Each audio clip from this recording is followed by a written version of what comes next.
What's going on, ladies and gentlemen, boys and girls, children of all ages? It is I, the Nubian Sumo, coming to you live. Not trying to bite you, Preston. I know you ain't watching this, but I'll still put it out there. From parts unknown, well, actually none of your business. It ain't parts unknown. But anyway, I got to introduce my partner in crime for the night, my only partner in crime for the night, because our other partner is off on his Christmas, making his Christmas money, doing his tour of Bale strip clubs as he does this time every year. So if you're in the Atlanta area and you want to go over to Swinging Riches and check him out, he should be there sometime about in another hour or so. He'll be on stage. But introducing to you my partner in crime for the night, the big guy KG. What's up, bro?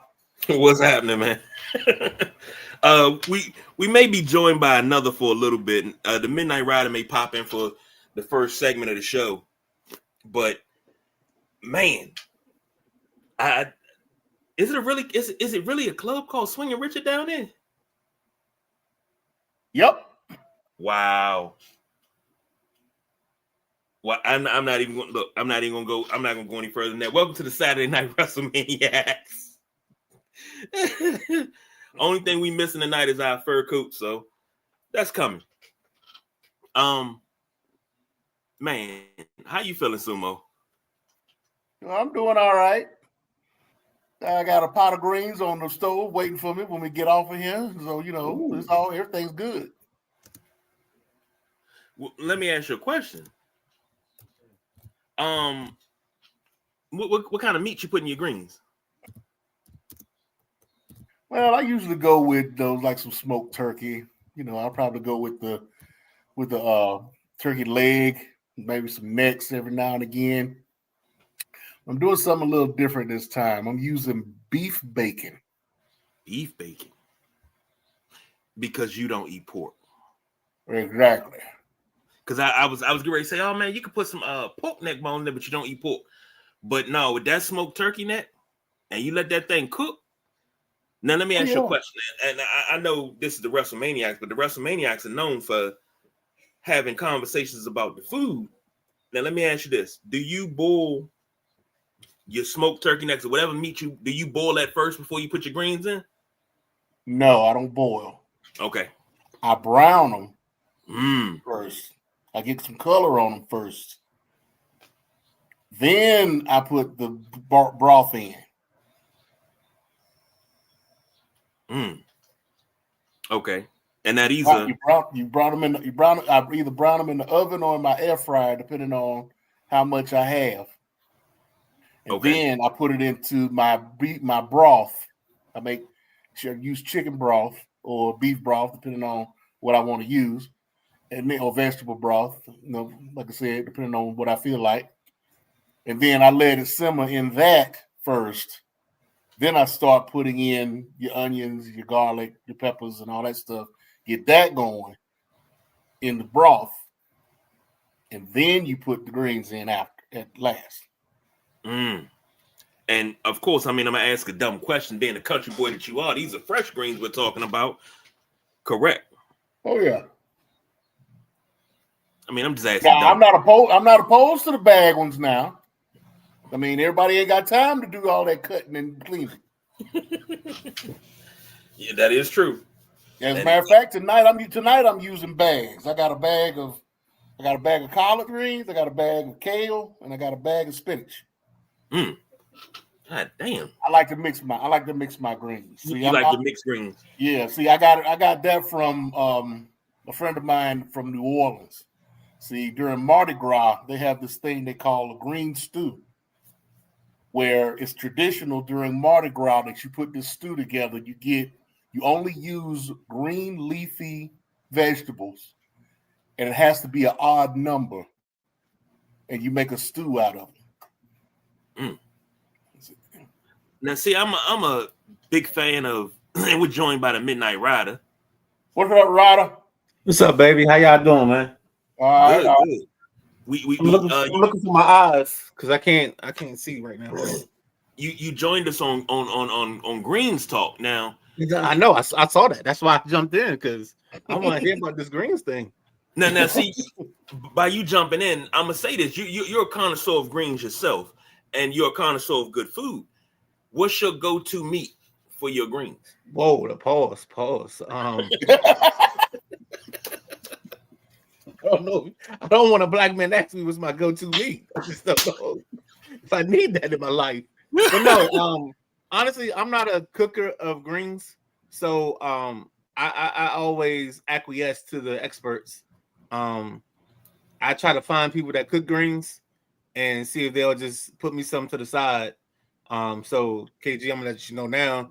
I'm probably gonna call you and your wife around Christmas time for some greens and some bread. Just so you know what I'm saying? We're gonna put it out there.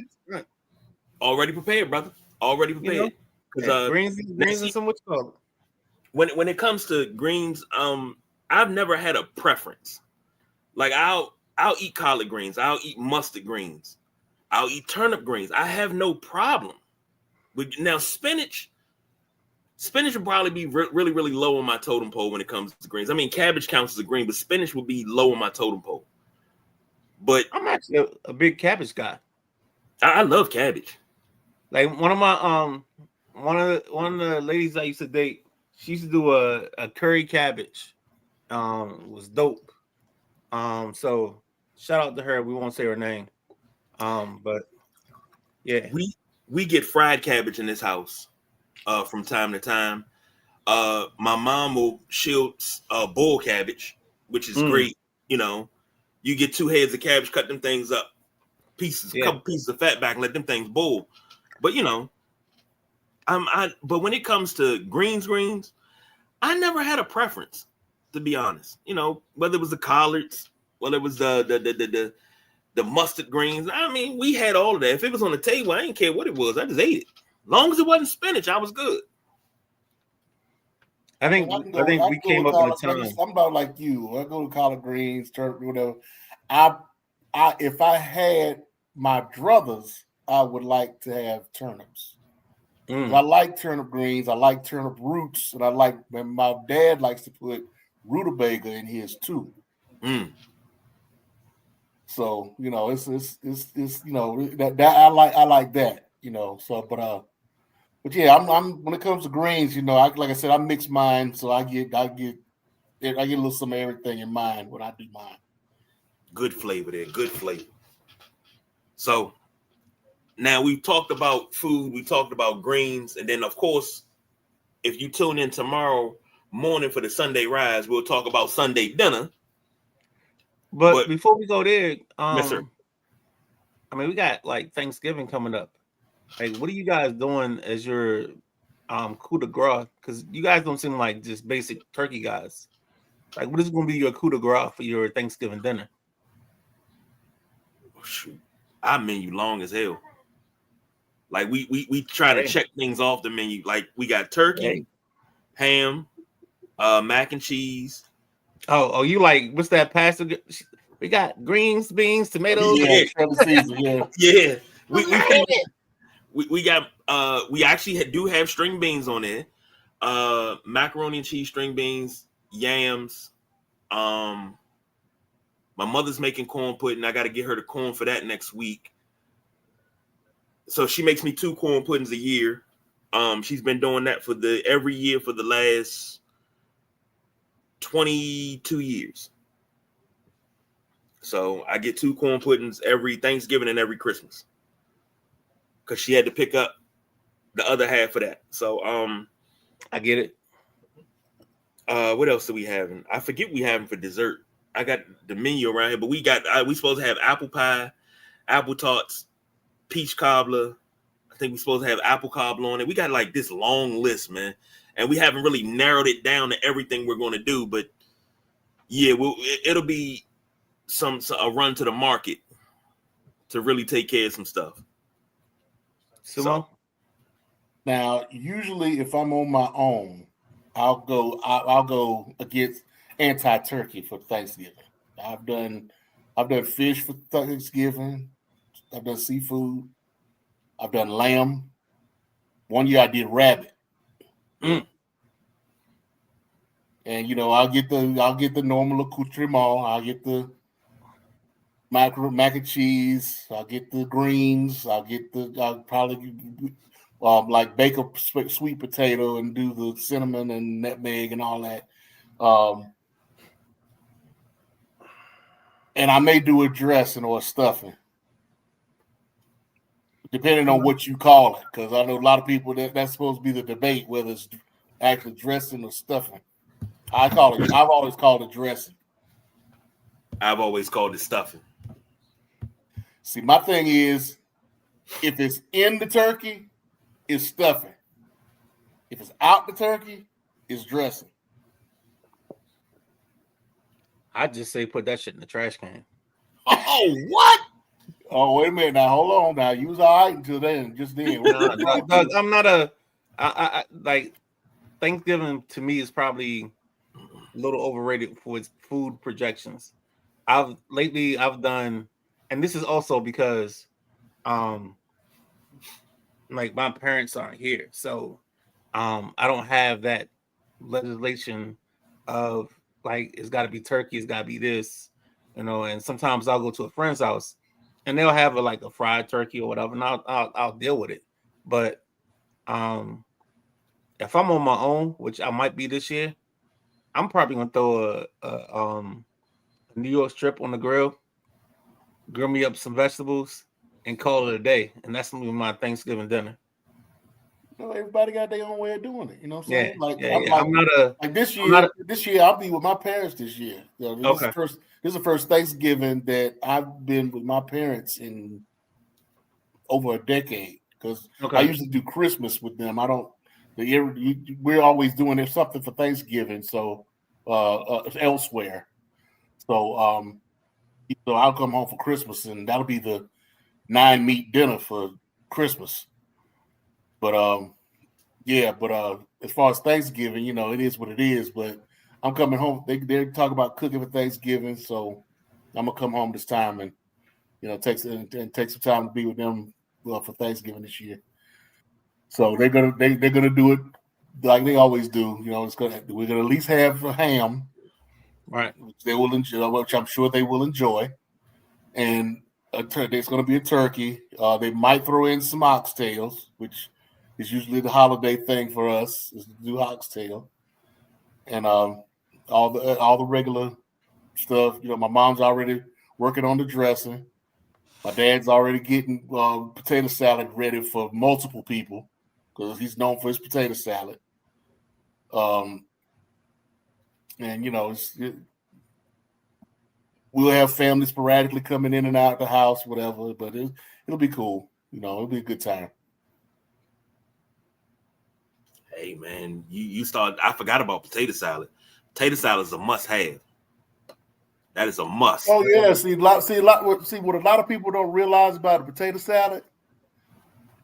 The potato salad is supposed to go on the gobbler. You know what I mean when I say the gobbler, right? That's that Thanksgiving sandwich you make it on Friday. See, a lot of people like to put the mayonnaise on it and whatnot. Mm-hmm. But you actually, if you do it right, you're supposed to mash up the potato salad and use that as your sandwich spread.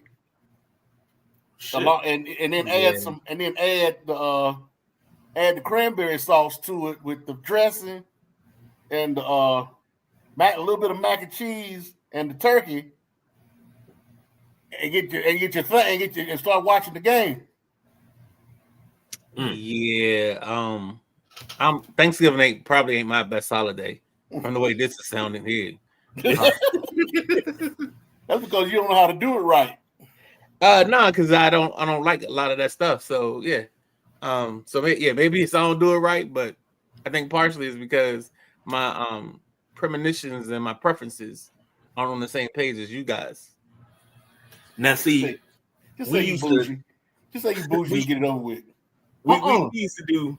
No. Hold on. I'm not going to accept the bougie thing because I'm just not you don't understand. I don't do sides. Like I'll cook a meal. I'll cook a baked chicken and just eat the baked chicken. Like I don't need the rice. I don't need the extra. A meal is a meal without a side, though. I'm a carnivore. Okay. So say that because a meal is not a meal. A meal is not a meal without a side. I don't know. Meat. Pause again. It's just meat. You just eat meat. Pause.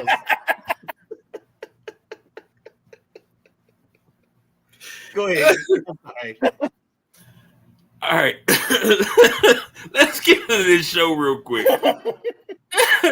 Man, it's already happened. It was predicted. It's one of the things that was predicted. What's going on, Anthony? Glad you could join us. It's one of those things that was predicted last week, and it happened. Cena is a Grand Slam champ. Back on the 10th, which is Monday, he beat Dirty Dom, won the IC title, and everybody's mind exploded. But I turn this over to you, gentlemen. Sumo, first of all, take a lap around, get your flowers, because this is one of your predictions as well as the People's Choice Don Rodriguez. Yeah, I mean, it was bound to happen. I mean, especially with the way everything was going down, the way everything was leading up to everything. And everybody was saying that, Dom had to get in the ring with John Cena at some point. If nothing more than to get the rub off of John Cena or to just build up his storyline, the way in a way that it needed to go forward. But for him to have the Intercontinental Championship on him at that time, it was going to happen. I mean, he wasn't going to, and being that he went all this time without being the Grand Slam champion. I don't know how that slipped by, or how they let that slip by, but it's been rectified now. And as I stated when I said it, it's not going to hurt Dom at all. As a matter of fact, it built him up because he got in the ring. He did it. He cut his promos against Cena and had Cena and Triple H in the ring at the same time, and he held his own. So he looked good in his promos. He looked good in the match. He did what he needed to do, and he came out better in the situation. So kudos to Dom for doing what he needed to do. And we're just going to have to see what happens now because with the tournament going on, who's going to end up being the last person he goes against, who's most likely going to end up being the new Intercontinental Champion because they're going to have him leave with that title. So he's going to have to give it up at some point. Now, they're talking about having him in a match for Survivor Series, even though that's outside of what the contract states at this point, because his last actual match is supposed to be his last match. He shouldn't have a match between now and December 13th. Right. But he may go ahead and consider one more match to get rid of the belt and not have the belt affect his last match, or he'll end up being involved in Survivor Series some kind of way, and he'll defend the title for his last match in DC. So we'll just have to see how that goes down. No, I think that's totally the right way that it goes. But as a person that wasn't a big Dom fan to begin with, I've become a Domaholic. I'm all in on Dom from here on out because I think this kid can sell anything. I think he's the second best Guerrero in wrestling of all time. It's just the way he handles himself, the way he does his promos, and I think the beauty of Monday night, even though we knew the inevitable was happening, was the kid just walked in fearless, and he just let go. He let his chops go. He let it fly, and it was immaculate. And the facials. Huh? The facials was yes. That was a lot of because he's sitting there, he's chewing his gum, he's like, yeah, whatever. All right, yeah. Okay. It's like the arrogance. It's like all his arrogance was so beautiful in the moment and in the time. Like, yeah, I know you, John Cena, but you don't even understand who you in the ring with. Right. You know what I'm saying? Like I'm Dom Mysterio. I ain't the other guy. I ain't that other Mysterio, and I'm not Eddie. I'm Dom Mysterio. And I think that was the beauty of this whole moment for me. And that's really one of the reasons why I even wanted to jump in with you guys on this segment, because I want to give Dom his flowers, man. I think Dom is going to be in a place. I think there's two guys in the next 2 to 3 years that we got to look out for. I think Dom Mysterio is one, and I think the other guy is Montez Ford. I think those two guys are going to get some pushes that's going to make this thing jump off the wall, man. You said something, and I'm gonna go ahead and bring you back down to earth. You called Dom the second best Guerrero, and I believe you used ever, because when you said second best Guerrero, I was like, what? And correct me if I'm wrong. You said the second best Guerrero ever. Second best Guerrero ever. It's Eddie, it's Dom, and then there's everybody else. So we just gonna overlook Chavo Classic and Chavo Jr. Ooh, Chavo, like one of the best entrances ever, but we gonna overlook that. Yeah. Dude, I'm steadfast in what I do, man. You ask me questions at times like you don't know who I am. Oh, I know who you are. Steadfast in what I do. I'm steadfast in what I do. I don't make mistakes. I say things on purpose. The second best Guerrero ever is Dom.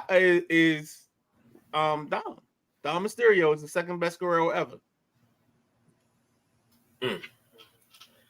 Well, Anthony says, I'm long-term booking here. I think Dominic losing the title right now and setting him up to be the one to be the last match for John, and Dominic throwing him and getting his IC title back.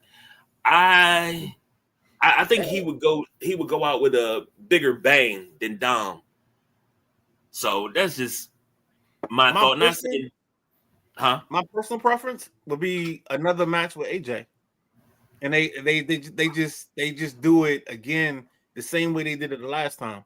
Is they make it a spot fest. Hold on, I don't know. They've already got 4 guys in. They've already had the first 4 matches in the tournament. Okay. So they're supposed to have 4 more, 2 on SmackDown, 2 on Raw. I'm not sure who's on Raw, but none of those guys that you've mentioned are in this tournament. Okay. So right now, it's looking like it could be Gunther. Right. It could be now. There's still an outside chance of Austin Theory being part of this tournament. I mean, the surprise of Zack Ryder coming in and taking and doing the job for LA Knight, you know, that pop was amazing. It was. Now you got Carmelo Hayes that's sitting there. It's supposed to be going up against who is he supposed to be going up against? Somebody rough. Somebody he shouldn't be beating. I can't remember who it is though. But yeah, it's the ones that we all thought at first were going to be the ones. Most of the ones that we thought at first, like Brock Lesnar, I thought was going to be one, but he's looking like he's going to be in. He looks like he might be the fifth guy for Survivor Series on the Vision team, and it could be LA Knight, but I doubt it. Hold on, can we go back 1 second to something you said? Yeah, you said Brock Lesnar is the fifth guy on the Vision team. He could be. He could be. He's not. He hasn't been named yet, but it's my expectation that he will be the fifth guy after last night because they added Drew McIntyre last night. So is McIntyre, McIntyre, Braun Breaker, Bronson Reed, and Logan Paul. Oh, okay. I thought I saw 5. Okay, all right, that makes sense.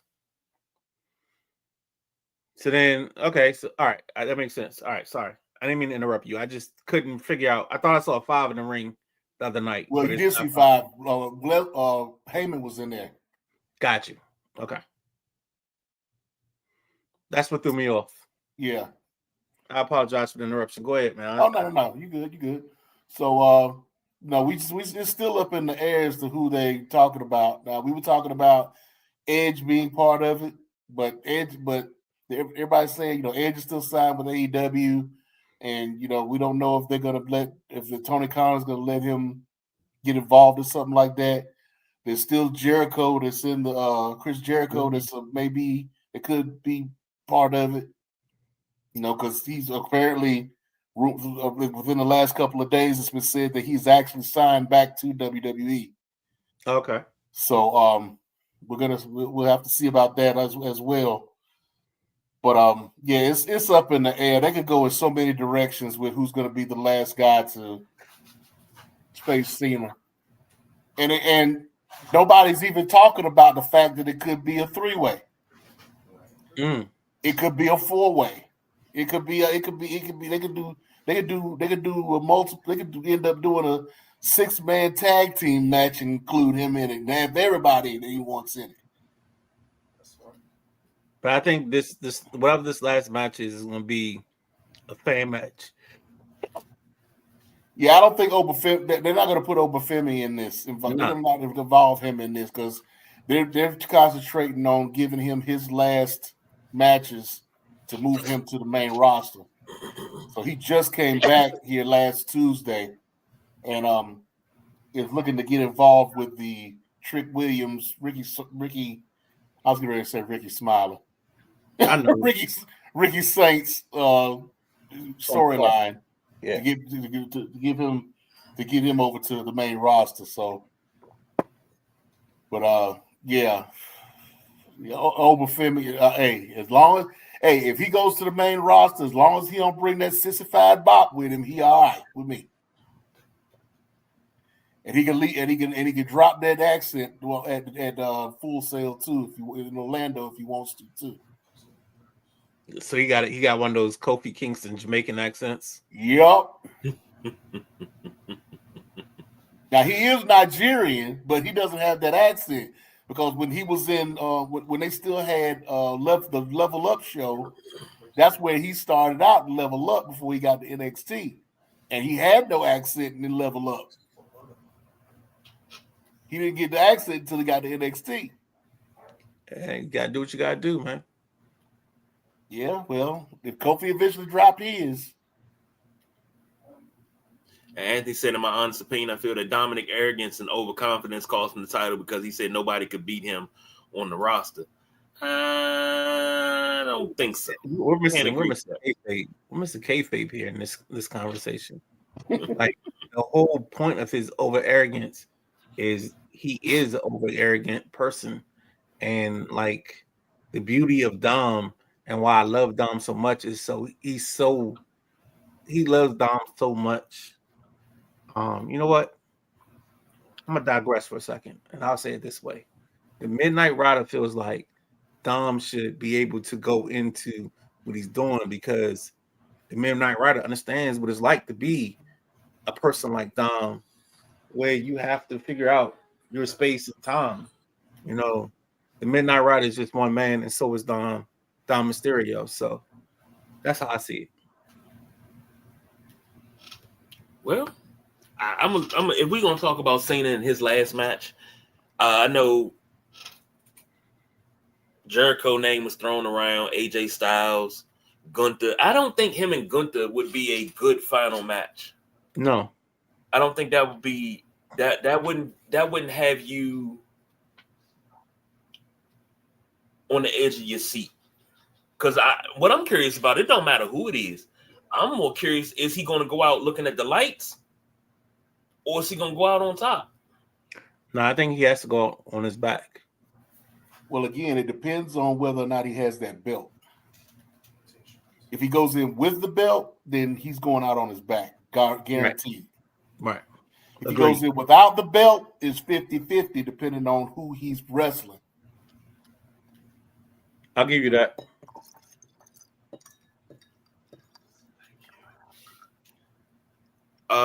I had something else, WWE. Hold on. Let me check the archives here.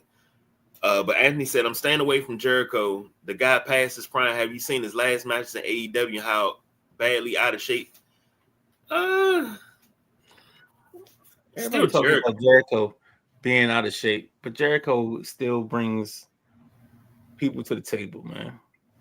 Yeah. If everybody wants to, if we want to be real about this whole sing-along thing started with Jericho. Let's be honest. AEW dealing with the whole COVID-19 thing. We didn't start singing the wrestler theme music in wholeheartedness and full throttle until Jericho came in with his thing. And maybe I'm wrong, and y'all can interject, but that's how I see it. No, that's about right. That's about right. That was what was that? The Jericho Cruise, when they cut the music and the whole crowd was singing Judas. Yes. You had not seen that. That was when it started. Right. On that Jericho Cruise with Judas. Yep. You had not seen that, and I think that, what was that, 25,000-30,000 people doing it? Yeah. You know, and I mean, this is a big cruise, but you got this thing like really popping, and you had never seen something like that. And we've had some iconic entrance themes, but for the whole crowd to sing it after you cut the music, and they kept going, and they went and sung the whole entire song. Yes, sir. Like, now, granted, if this is the Attitude Era and Billy Gunn came out, yes, I'm singing all of Ass Man. Yes, but that's me. I'm just one guy. Another pause. That's another pause. I don't need no pause. I'm an ass man. Yeah, it's got to be a pause. I'm an ass man. It's got to be a pause. You got to pause somewhere in that. Granddad, if you say some gay shit, you don't say pause. It's some gay shit. I'm just saying.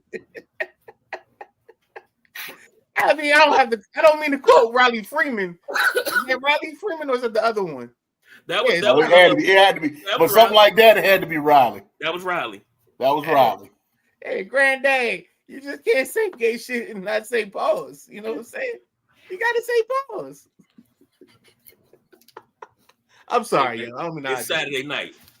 But, I mean, I agree with you. You've never seen a crowd do that. No matter what area you're in, you've never seen a crowd do that. And it's just like, boom. You know, it's beautiful.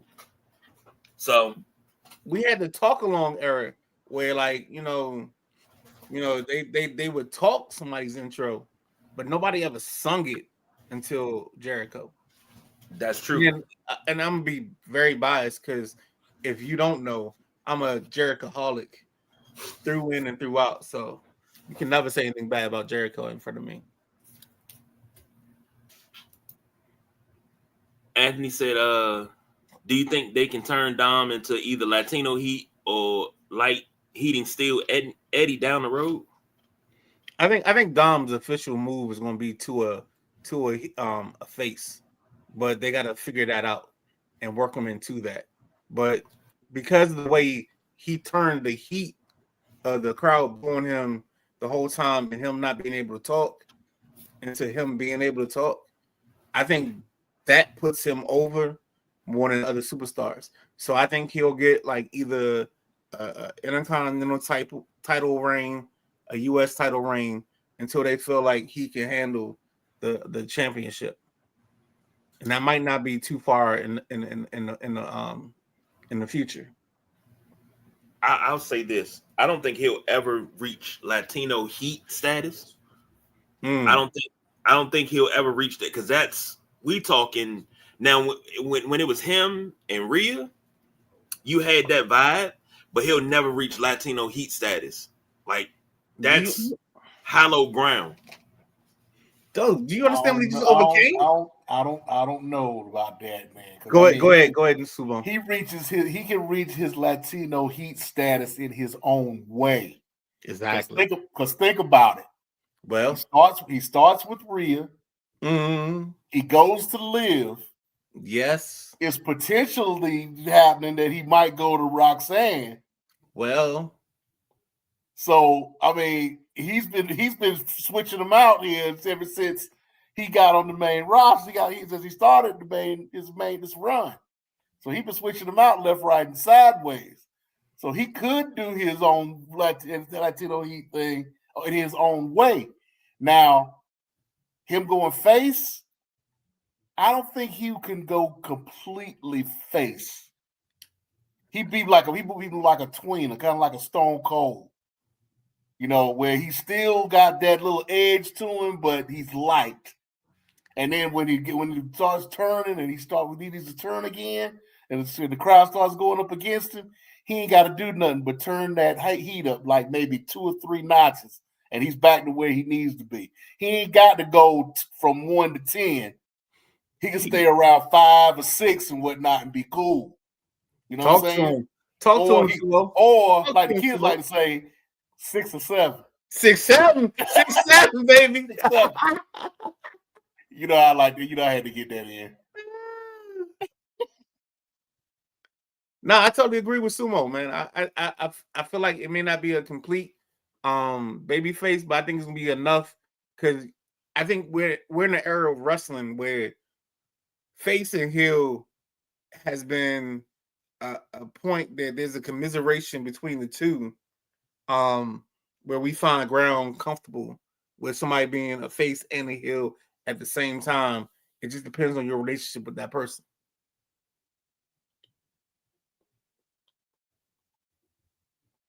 Go ahead, KG. You might be on mute. No, he ain't on mute. He's trying to think of what he wants to say. No, I don't have a comeback, because you guys just put it all together. I don't have a comeback. I guess I'm looking at it at a different angle, but I think, okay, if you say he can be Latino Heat in his own way, all right. But I'm thinking Latino Heat the way Eddie was with China, and then, you know, we got we lie, we cheat, we steal. Then we got the heel Eddie. But he's giving you hints. He's giving you hints of all that. Yeah, but like I said, he can go full 10 if he wants to, as far as being a heel. He can do that. But he doesn't necessarily have to go past 5 to be a face. He doesn't have to go all the way to 1 to be a baby face, a full on vanilla baby face.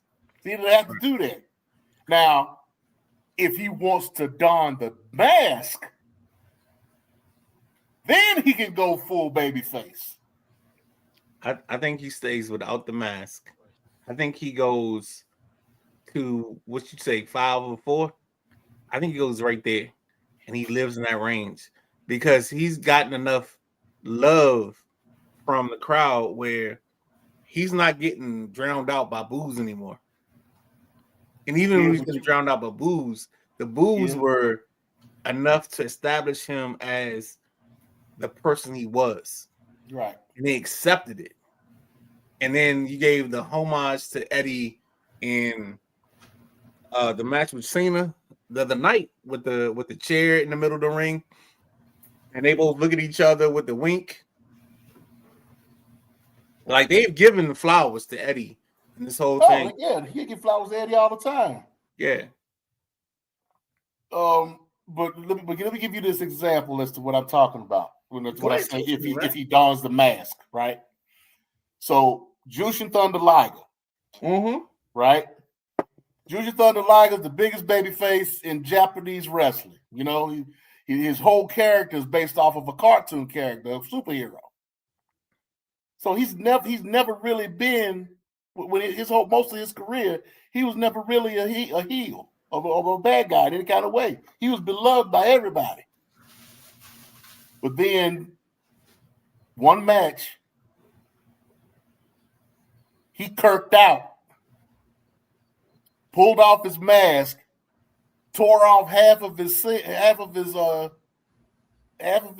gear, exposing his chest and whatnot, and he became a whole nother being. Right. Painted face, bald head, the whole thing, and it was something altogether different. It was a demon. So for Eddie, I mean not for Eddie, but for Dom, he could actually do that. He could go off and get hurt. Or they could do the storyline where he got hurt or he got beat up some kind of way to where he's going to be gone for a while.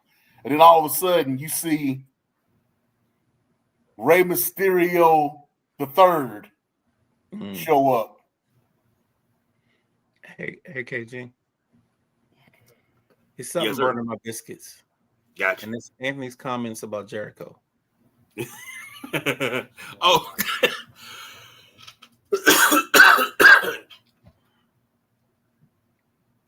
I mean, so let's not worry about his body being badly out of shape, right? We're talking about Jericho. We're talking about a guy that gave you a countdown to 2000, whatever it was, and he stole the show with that. Break the walls down. He recreated himself over and over. And one of the most lame ideas that got over the most was the list. The list is garbage if you take it out of the context of it being something that Chris Jericho did.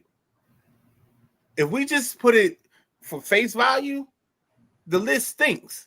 But because the way Jericho did it and the way everybody else sold it, the list is one of the most over moments ever. And then you plug that into him being with Kevin Owens and they being the best friends, like the list and the best friends, and this dude talking about Jericho's what?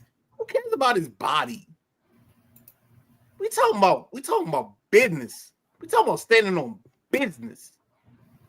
Jericho makes business happen. Whether he in shape, out of shape, whatever you want to think his shape is, you know, he could come in looking like an orca whale. I don't care. It's Jericho. He gonna sell the storyline for what it is. So I don't care what your thoughts of Jericho is, but I got one finger to salute you for how you feel about Jericho. And he said, I don't mean out of shape as his body. Have you seen how gassy he is during his matches? He doesn't even care anymore. He's just posting. Again, I will restate this for everybody in the world. I got one finger for anybody that has anything negative to say about Chris Jericho. Chris Jericho has been undersized, underweight, and he's the only person to be the undisputed WWE champion or the first WWE undisputed champion. I don't care what you say. You can't talk bad about Jericho in my arena. I don't care what his body look like. I don't care what his mama look like. I don't care what his auntie do on the weekends, on Fridays in trailer parks. I don't care. Jericho's my guy. So if you can't deal with that and you don't understand what it is, Conti 316, Jericho's my guy. Kiss my ass. And he said, I'm a Jericho guy. I'm just pointing out reality.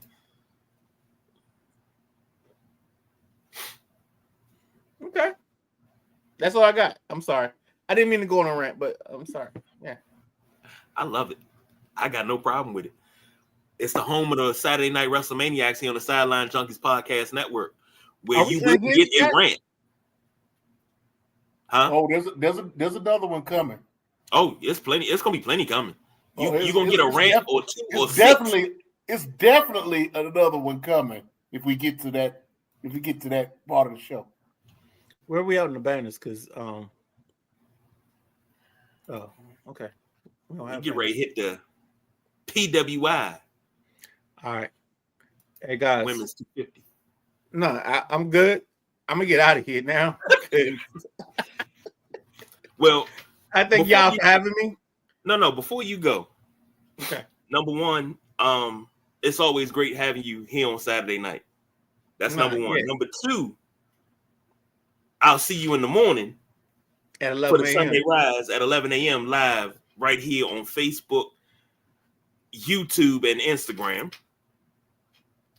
And number three, Jericho's gimmick coming into WWF at the time with that clock counting down had to be one of the greatest debuts, but everybody asked him what did he feel that The Rock buried him with the "it doesn't matter," and he was like, "No, that made everything better." Exactly, because Jericho was one of the only people that could overcome that moment at that time, and I always have this moment because then we had, and I think I had the T-shirt, and now it's somewhere buried in a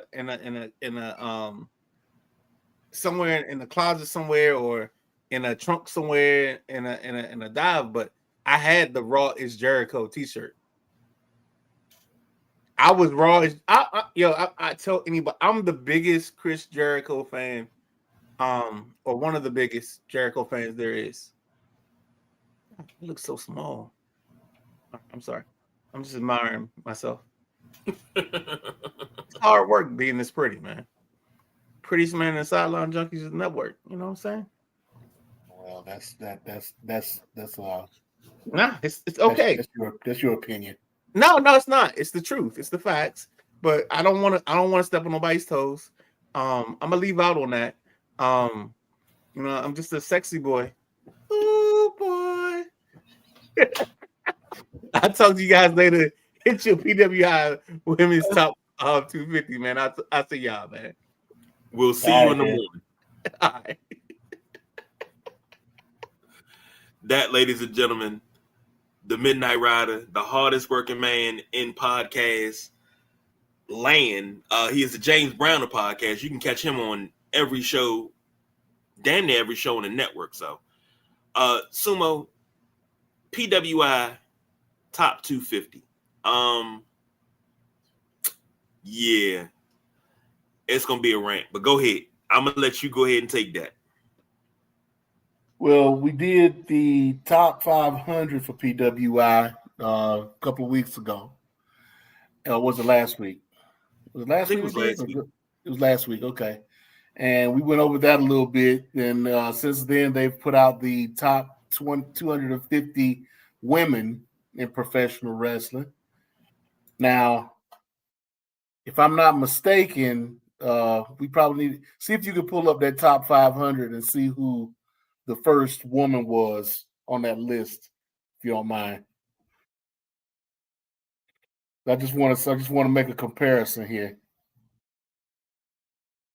And but while he's doing that, I'm going to go over the parameters of how they came about this list, because that's important to us, how the sausage is made around here. So When they made the list, they considered in-ring achievement, win-loss records, championships, tournaments won, their influence, meaning their visibility and prestige within the promotion and or the industry, their technical ability, meaning variety of moves, quality of matches, and in-ring storytelling, competition, meaning the success against the most varied and highest quality opponents, and then activity, the minimum of 10 singles matches total, or barring this, 6 such matches in separate months.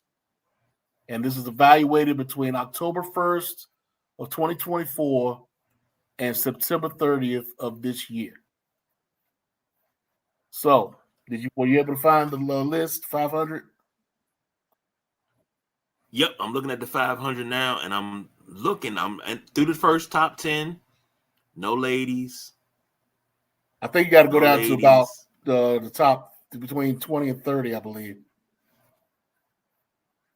Masha Slamovich at 25. Masha Slamovich at 25. Okay. So let's look at this here. And I'm going to read them off to you because we don't have Don here. I know he likes to put up the list for y'all to see, but we don't know how he goes about doing that. So we just gonna read off the list here. So we'll go 10 to 1. We'll do the first top 10. So number 10, we have Rhea Ripley. Number 9, Naomi. Number 8, Sari. Sari being the Stardom wrestler, who I believe is the top Stardom champion at this point, and has held the IWGP Women's Championship as well. Number 7 is Athena, the Forever Champ. Number 6 is Io Sky. 5, Stephanie Vacour. 4, Tiffany Stratton.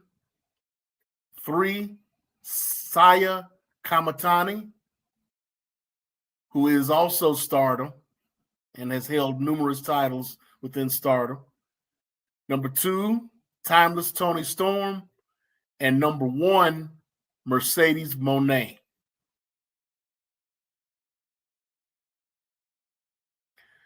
So how you looking at that list, sir?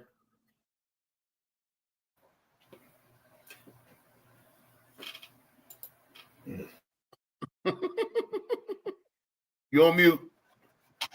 I can't even come off mute fast enough.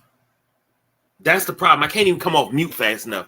How the blue fuck do you have Timeless Toni Storm behind Mercedes Moné? And Timeless Toni Storm is the one that's carrying AEW women's division right now. But then on top of that, go ahead. No, I was going to ask you a question, but go ahead. You got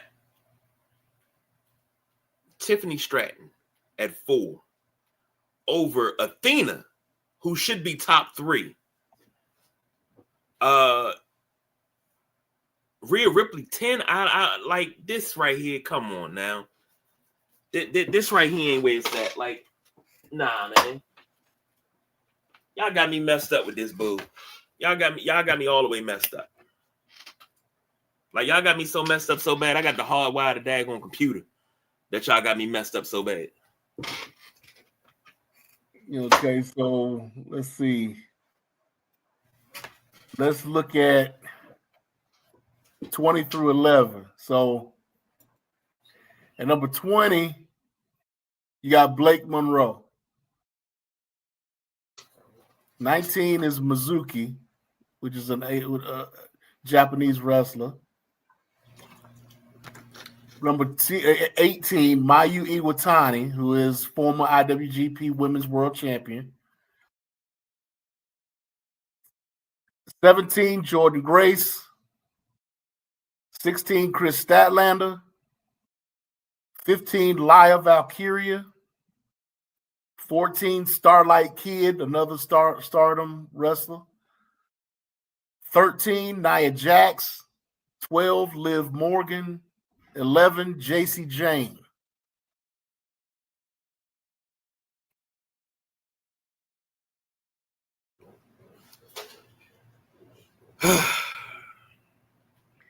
Now, again, I'm going to ask you the same question I asked you last week.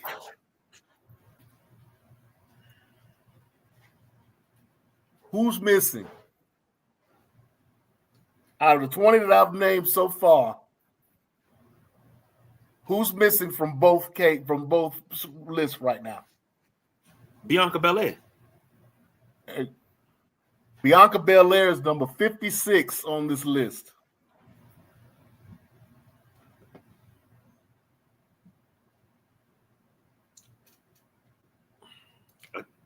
This makes me wonder. I get what the criteria is, but you are losing. You're losing me with the list because it doesn't make sense. No, this list does not make sense at all. Whoever did this list for PWI, A, was not the same person that did the 500, and B, they are marks for AEW. Got to be. Now, you said, who was it that you said was number 25 on the men's list? Masha Slamovich. Masha Slamovich. I'm going through this list right now, and I don't see her name on this list at all.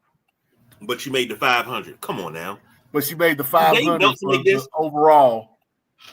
Every woman that's on the 500 list should be on this list here. Exactly. At least in the top 50. But I'm going back through it again. I may have missed her. This is my second time going through this list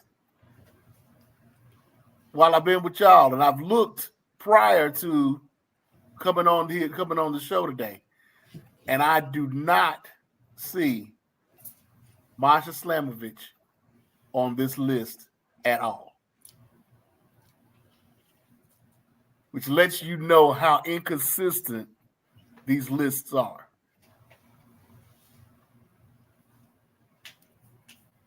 It makes no sense. None of it. None of it makes any sense. And this is PWI now. This is supposed to be the Bible of professional wrestling. This is if there's no other reference that you can use for professional wrestling, you're supposed to be able to go to PWI and get what you need.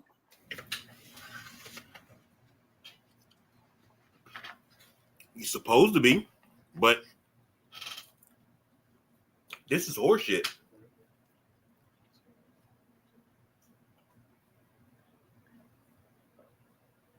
I mean, for you, I mean, and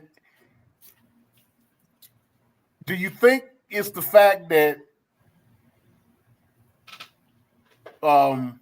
this list, that the 500 list might have been made before Masha got blacklisted for her domestic violence situation, and this one was made after that they kept her off this list? Could that be a contributing factor to her not being on this list? Quite possibly.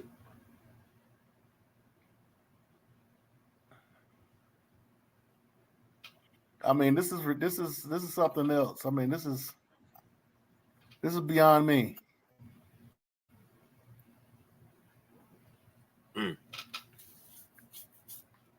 But I don't understand it. Like, whenever we do lists, and we do a lot of lists here,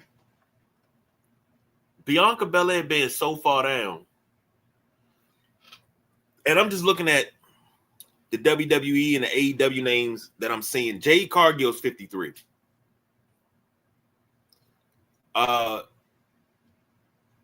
Zelina Vega's 38.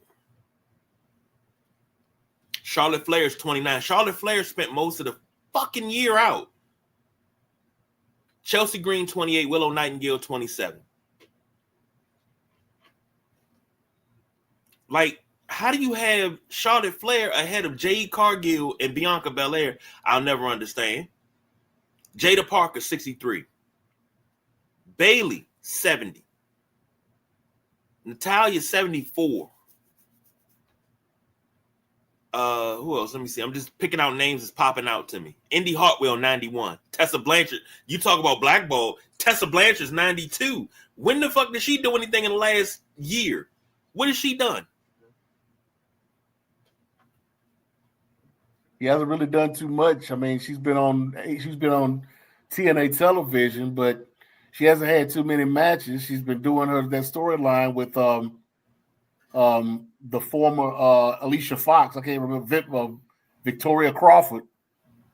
She hasn't held a title. She hasn't held any titles that I know of, unless she had one in CMLL that I don't remember. But Thunder Rosa is 96. Alexa Bliss 97. Piper Niven is 105, and they say she's lost a lot of damn weight too. She looks good. Kyrie Sane 115. Go ahead. Well, you know, they are cracking down on the weight when it comes to the women and whatnot. I've heard. Yeah, they did it with Nia Jax, so I'm sure they weren't going to leave her out. Nia Jax looks good.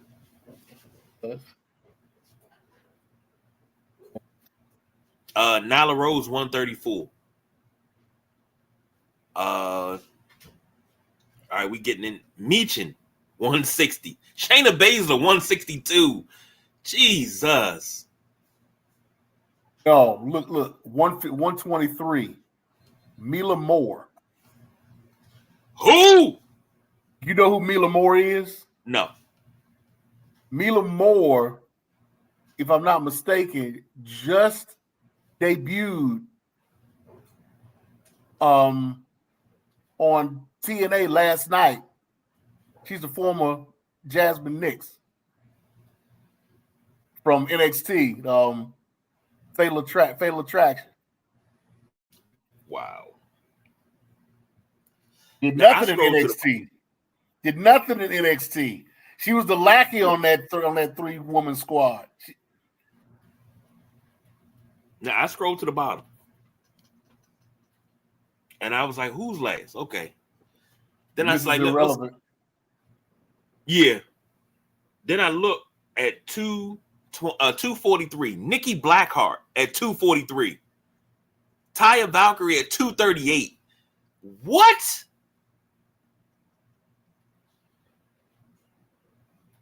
Yeah, they need going to be back. higher.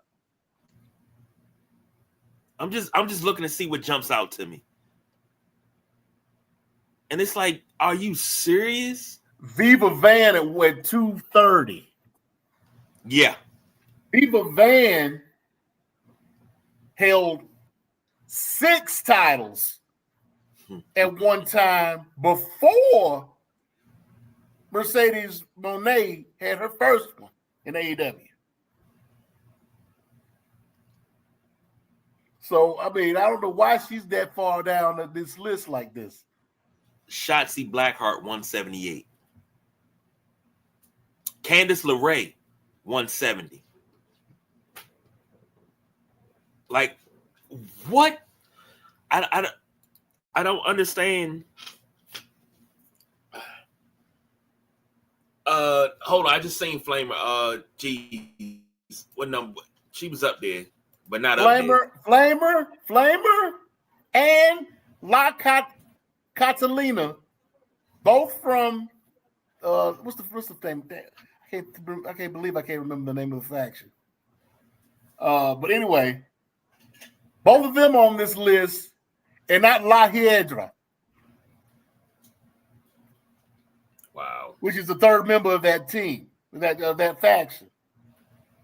La Hiedra has been winning titles. Flamer was the former CML AAA Women's Champion.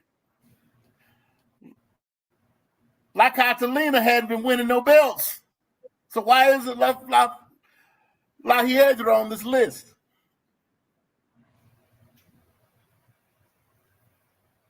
Aja Kong too. at 196. Jesus. Aja Kong, yes, that Aja Kong. Damn it, I just seen it. Lash Legend is 73, and she's way too low.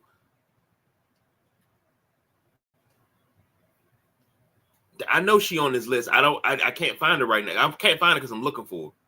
Who you looking for? But Flamer was on this list. No, Flamer is on the list. She's like, I remember seeing her, but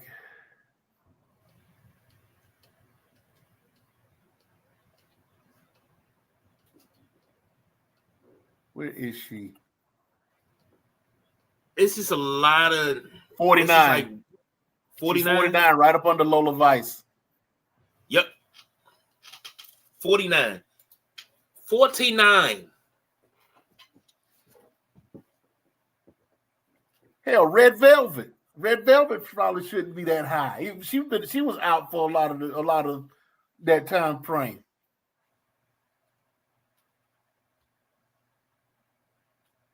And Anthony said, I can't understand why Flamer's on the list because look at her resume, who she beats to get the title and the title defense she had until she lost the title. She belongs on the list, I'm guessing, but no, she belongs on the list. But my thing is, I'm not saying this Flamer shouldn't be on the list. I'm saying La Hiedra should be on here before La Catalina, as far as that faction is concerned.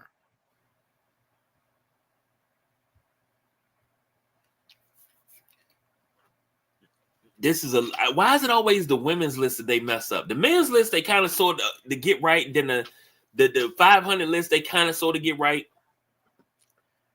But why is it always the women's list that they mess up? I don't know. There's no justification for this. I'm looking at Zelina Vega at 38. When the last time Zelina Vega been active in the ring, not as a valet or manager? I'm talking active in the ring, consistent. Well, she did have that United States title run during that time. I know she don't really get as much of a run like she should because I mean she's talented, but they don't give her the run that she should. But to have her that high, she's the smallest person probably in WWE, and to put her over smaller than Alexa Bliss. She right there with her. Oh shit! I think Alexa Bliss might have an inch on her. Oh shit! You know I love me some Zelina Vega because she's a huge Aaliyah fan like me, and then on top of that, she a gamer too. So yeah, but it's hard to make a win for her convincing though. That's the thing. Against who? Anthony said Alexa 4'5'2", Vega is 4'10". I didn't know Zelina Vega was that small. Yeah. She might be 100 pounds with a brick in her pocket.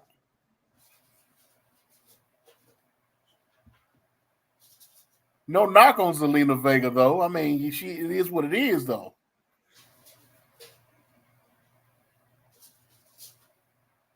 It's hard to make it convincing for her to be able to win a match. I mean, she's got to do more Eddie Guerrero shit than Dom does. Yeah. Yeah. And she ain't gonna really hit you with too many power moves.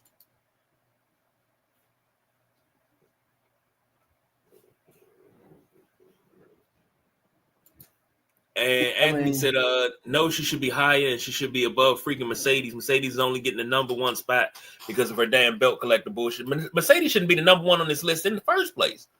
You want to make somebody number one? You're number one. I could have seen. Hold on, let me go back. Out of the Tony Storm, because of what she's doing with AEW right now. She's getting more TV time, reels, clips, and stuff like that. I know more about Toni Storm and AEW than I do Mercedes Moné. Mercedes Moné ain't keeping my attention. Tiffany Stratton should be higher than Mercedes Moné. I don't understand why Io Sky is 6 and Athena 7. Athena should be higher. I think Athena should be your number 1. Naomi in the top 10. I'd give Naomi top 10. But if Naomi's going to be in the top 10, the way your top 10 should be Jade, Bianca, Naomi, Rhea. No, I can't. No, because Bianca has been out for a good while. She's been out since WrestleMania. She came back. No, she broke her fingers in the WrestleMania. Did she not? Okay. She's been out for a good while. And then they say it's something else more than what they said. I mean, because she stayed on television for a long time, but she wasn't doing anything on television. It wasn't until they actually started. I guess they needed to do surgery on her hand, and that's when she actually wound up leaving. But she hasn't been in the ring since like WrestleMania. So for her to be on this list, she doesn't need to be that high, but she does need recognition to be for at least having some matches on this list. But like you said, my top 3.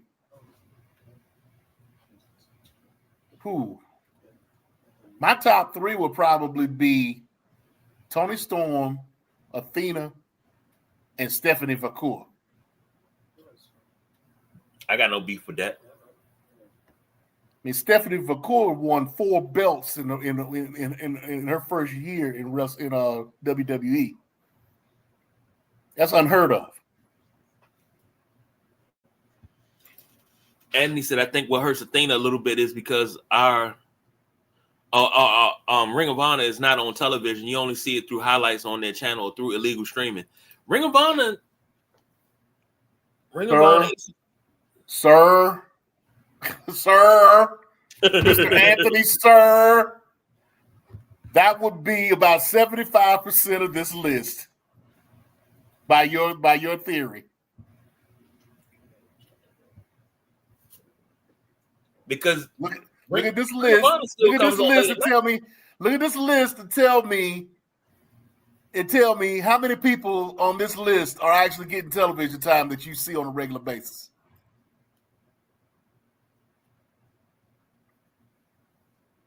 You're looking at least.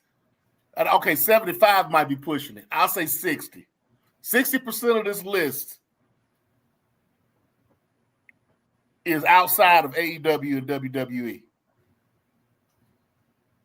You only got a few people that are. I don't even know if you got anybody in TNA on here. I don't recall even seeing anybody from TNA on here.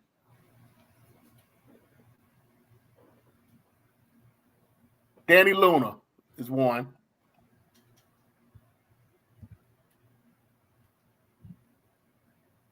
Okay, I saw Jody Threat earlier. That's 2. Janai Kai is MLW. So she gets some. Giselle Shaw. She was TNA, but now she's Maple Leaf Wrestling. Over there with her husband, running the show.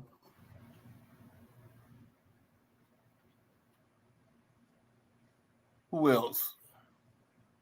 Trisha Dora. That's AEW. That's AEW Ring of Honor.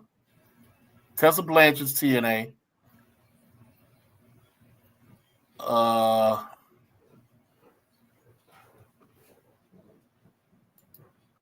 Kylie Ray. Kylie Ray was Evolve. And they just barely got television time on Tubi.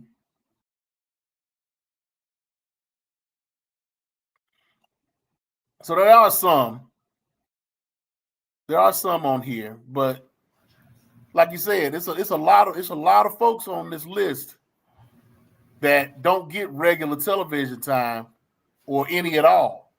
So, and even if they are working in a major, they're still not getting any time. I'm looking at Serena Deeb right now at 146. She hasn't been getting any time.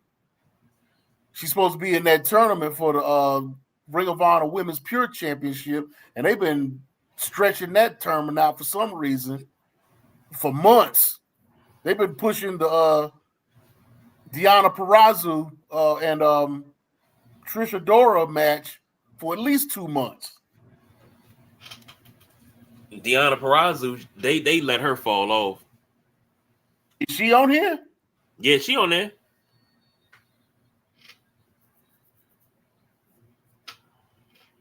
Okay, there's Rosemary at 175. She's TNA.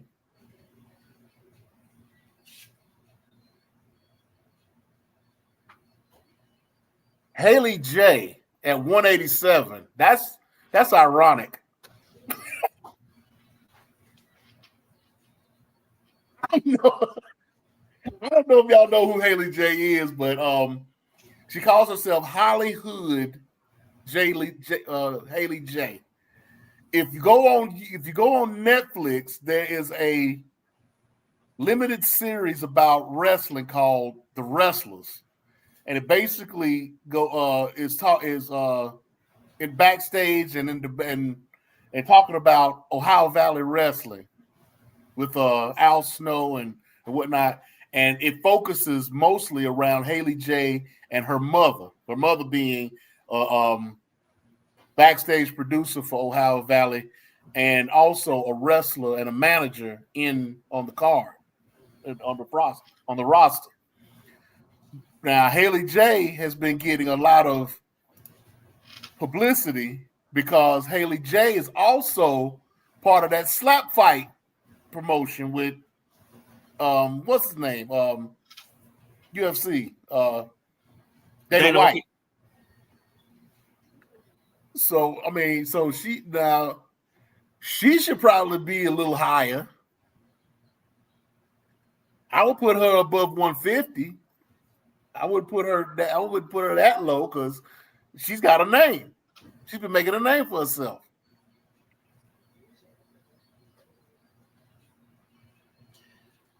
They got a long way to go when they start making these lists.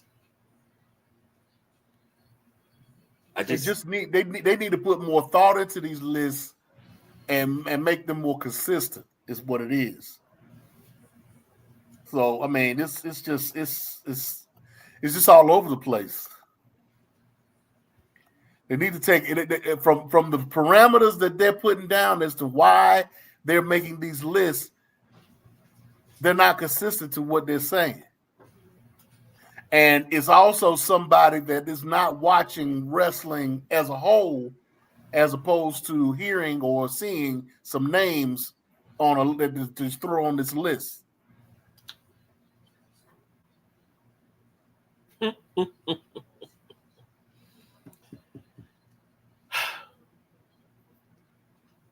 Maybe we need to start doing a 250 list every year. It'll be better than this. I bet it would. Jesus. So I don't want to rush you off this, but I just want to throw this. We pretty much done. All we can do with this. we can't do that. I mean, we can't do nothing else with this. You know, I mean, what else can we do with this? Shit. Use that blowtorch right there, like the son bitch on fire.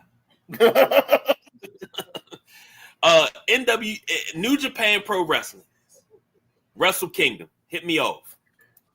All right, so of course, you know, we got Wrestle Kingdom coming up on January the 4th, which is a Sunday this year. So Saturday night, if you're gonna watch it, you need to stay up because it's probably gonna start somewhere around 3-4 o'clock in the morning. If you want to watch it live, they've got a few matches that they've already. It's usually a pretty big card, and they still have the.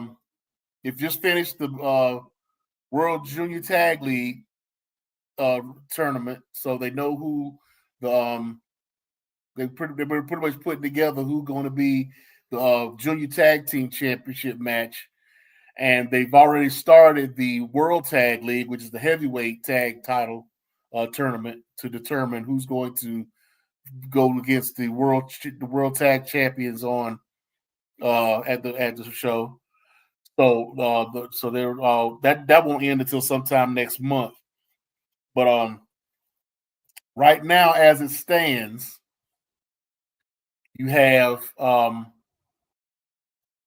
60-minute time limit double championship match for the IWGP World Heavyweight and the IWGP Global Heavyweight Championships. Your world champion, Konosuke Takeshita, will be defending against the global champion, Yota Tsuchi. For the Never Openweight Championship, the champion, the King of Darkness, Evil, who's the leader of the House of Torture, will be going up against a guy in making his debut in his debut in wrestling. A guy named Aaron Wolf, who is an Olympic gold medalist out of the I believe he's from the United States. But he's been over in the Delhi in the Noke Dojo training to become a wrestler. And they're trying to build him up and whatnot. So they've also put him together with Evil in a storyline. And so now he's going to go after the Never Openweight Championship, which I doubt they're going to have him win that, but they could have him win it. It's up in the air on that one. For the 60-minute time limit for the IWGP Women's World Championship and the IWGP, the New Japan Strong Women's Championship, the IWGP Women's World Champion Suri is going up against Saya Kamatani, who is the Strong Openweight Women's Champion. And I believe that's the same Saya Kamatani that's on the list that we just got done looking at and scrutinizing. And she is number 3 on the list. So there you go. Then I'm also like I just said, they just had the World Junior Tag League. So the winners of that tournament, Taiji Ishimori and Sho from House of Torture, will be going up against El Desperado and Koji Fujita. Actually, that's a number 1 contenders match for the junior heavyweight. Excuse me, I'm sorry. I messed that all the way up. I'm sorry. It's the IWGP Junior Heavyweight Championship number 1 contenders 4-way. So it's El Desperado, Taiji Ishimori, Sho, and Kosei Fujita in a 4-way for the number 1 contendership to the IWGP Junior Champion, which is a wrestler by the name of Doki right now, who's part of the same faction that Sho is part of. Taiji Ishimori is Bullet Club. Kosei Fujita is part of the TDMK, the Mighty Don't Kneel. And El Desperado, I believe, is part of the hentai faction that just merged with Chaos. Chaos being the former faction of Kazuchika Okada when he was still in New Japan. And speaking of such, Hiroshi Tanahashi's retirement match, which will most likely be the main event, is Hiroshi Tanahashi versus Kazuchika Okada. So that'll be Hiroshi Tanahashi's last match. He's been on a retirement run just at the same time as John Cena, doing a whole bunch, and he's been having way more matches. he's had way more matches than John Cena has. And plus the fact that Hiroshi Tanahashi is the president of New Japan Pro Wrestling. So He's got a lot on his plate. So again, that is Sunday, January the 4th. It's going to be a big show. They usually have all of their titles up for grabs during this show. So and it should be interesting. There should be a lot of folks coming in to be part of the show. And then the show that they'll have on the 5th is usually their restart, is their Raw after WrestleMania type show, which they'll start putting together matches to start the new year, leading up to their new beginning pay-per-view that's going to happen like end of January, 1st of February. So you could be look forward to hearing about that, all of that whenever it comes around from us. I'll make sure to get that information to you once they have that done, once they get those matches done.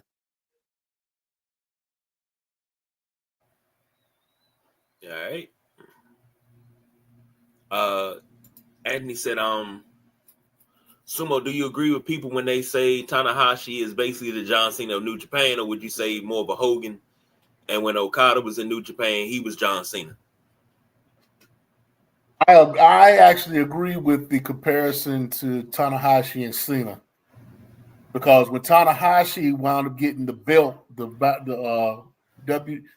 New Japan was pretty much at the lowest it had been at that time, and Tanahashi with the belt brought that company back to where it was in a good place. And then when Kazuchika Okada came in, and they had what they call the Rainmaker Shock, and he wound up beating Tanahashi pretty much fresh off of his excursion from graduating from the dojo.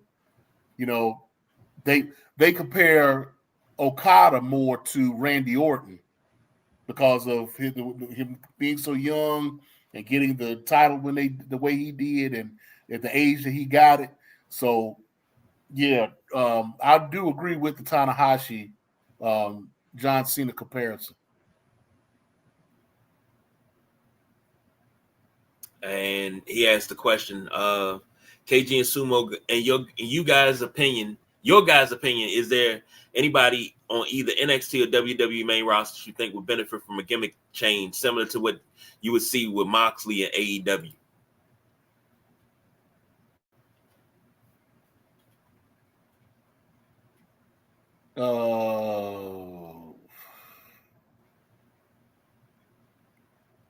Well,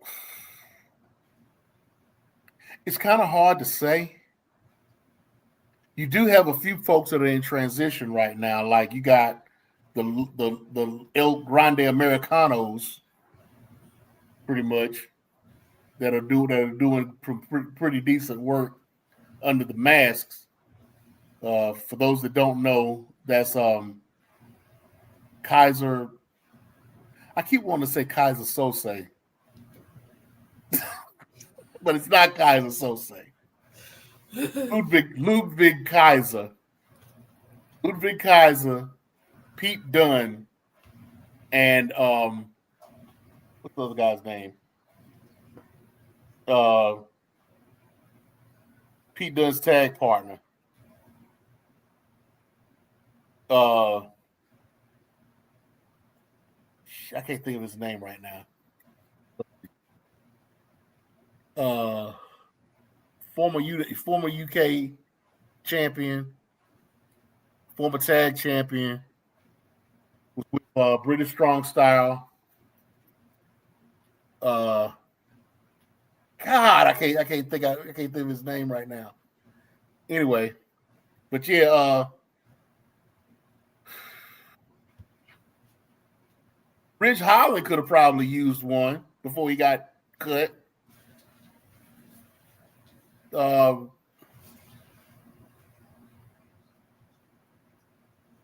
I can't think of anybody else right now who is in need of a a gimmick change at all. I mean, there's some that could go from face to heel and vice versa. But as far as a full gimmick change, I can't think of anybody right now. Oh, Tyler Bate. Right. Yeah, Tyler Bate. That's what I was thinking of.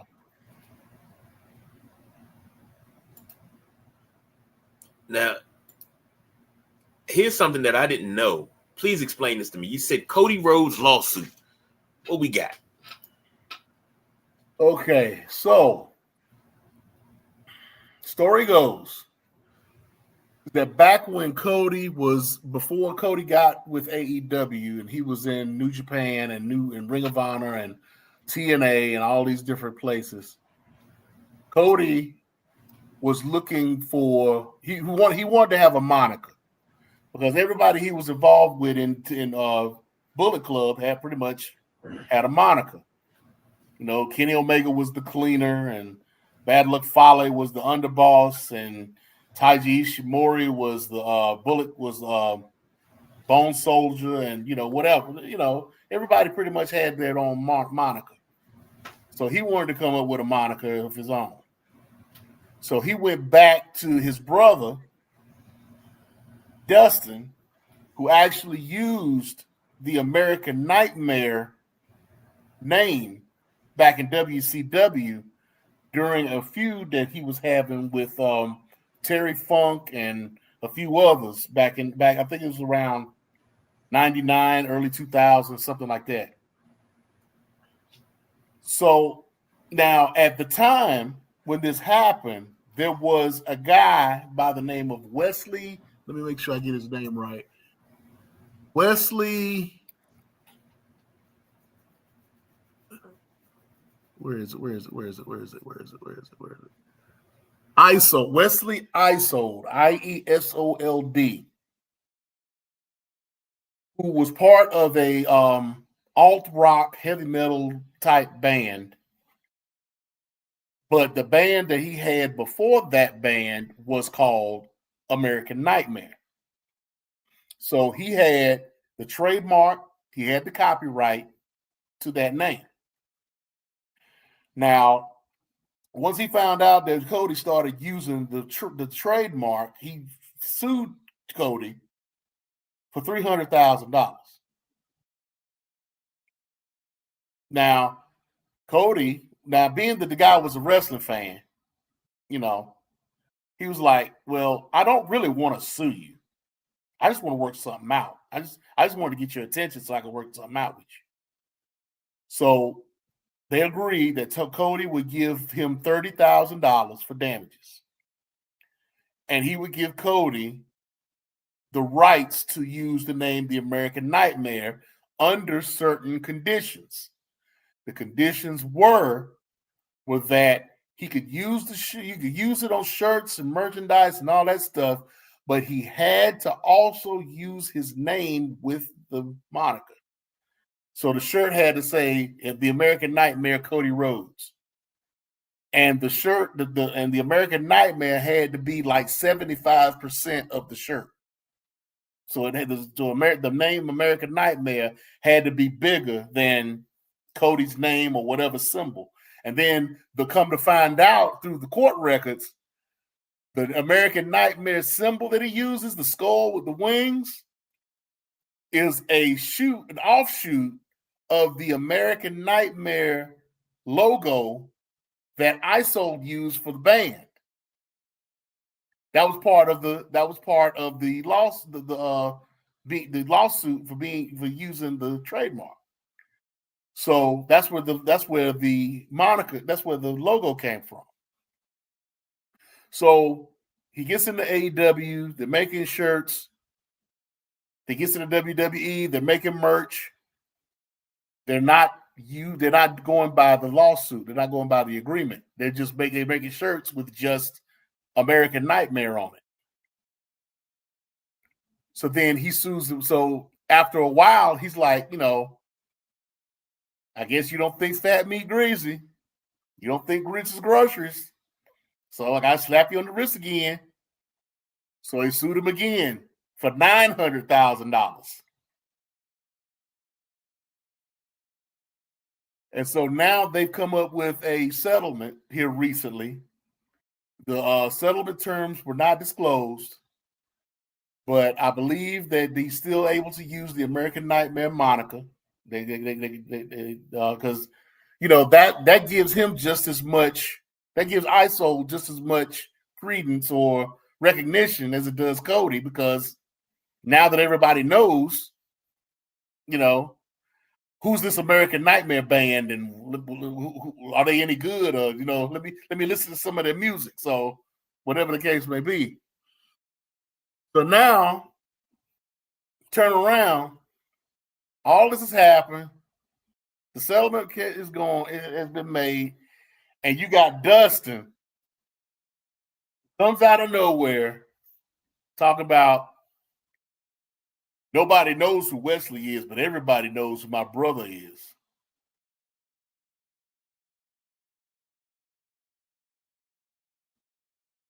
And here's my rant. And if you want to cue our music, you can do so now.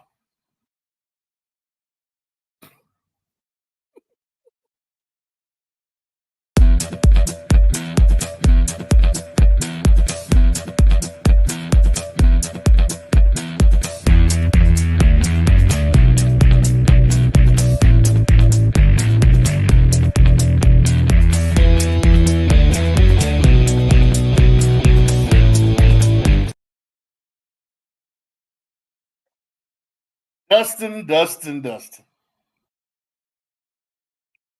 Why? What was the purpose of you coming out your cocksucker with that mess? It's petty. That man has a copyright and a trademark on this product, on that name, regardless of whether you used it first or not. You didn't get, if it was that important to either one of you, you would have gotten the trademark on it. But he already had it. He gave y'all just enough rope to hang yourself with, and now here you go dangling, and now you made. What's the point? Why would you even say anything like that? It's petty. It's unnecessary. It's white privilege is what it is. Just because everybody knows who you are and who Cody is, and you don't think somebody got to know who Wesley Isold is. He's selling records. He's out there. He had enough clout to be able to sue y'all for almost $1 million over something that you wanted from him. He didn't have to let y'all use that moniker. Y'all could have came up with something else, but you didn't. You insisted on wanting to use the American Nightmare, so he gave y'all grace and let y'all use it. And what did you do? You ignored everything that they told. He told you. I mean, come on, man. If I give you some money and let you borrow it, I say, okay, here are the parameters of you borrowing this money. And then you go up against what I said, you go against what I tell you, and I'm looking for my money. Am I wrong for kicking your ass? Am I wrong for coming after my money? I mean, hell, even Stewie gave Brian grace before he whooped his ass for that money. All you had to do was you either do what you want or you do as you're told. And you decided to do what you wanted, and this is what happened. So now what you gonna do? What did that comment get you? It got you looked at like a fool. It got you looked at as like bitter. Oh, nobody knows you, but everybody knows who my brother is. Out here sounding like Ryan Nemeth on TNA. My little brother. Unnecessary. Totally unnecessary for Dustin to even chime in on this situation. You had nothing to do with it. You got away with it because it was before that band got put together. If it was that important to you, you should have got the trademark on it, which you could have, but you didn't. So now what? Now I rest my case. I'm not even gonna step on you with that rant. I'm just gonna say, you know what? I agree with you 1000%. It's one of those SYBAAU situations. And I haven't taken anything that Dustin Rhodes, Gold Dust, whatever he wants to call himself, I haven't taken anything serious that he said out of his mouth since I seen him eat a steak and feed the dog the steak and then let the dog eat off the plate and then he licked the dog in the mouth. I ain't took nothing serious that he said since then. See, now is when Brandy should have came in talking about who told you tonight was open mic night, bitch. Oh shit. Oh shit. Well, last but not least,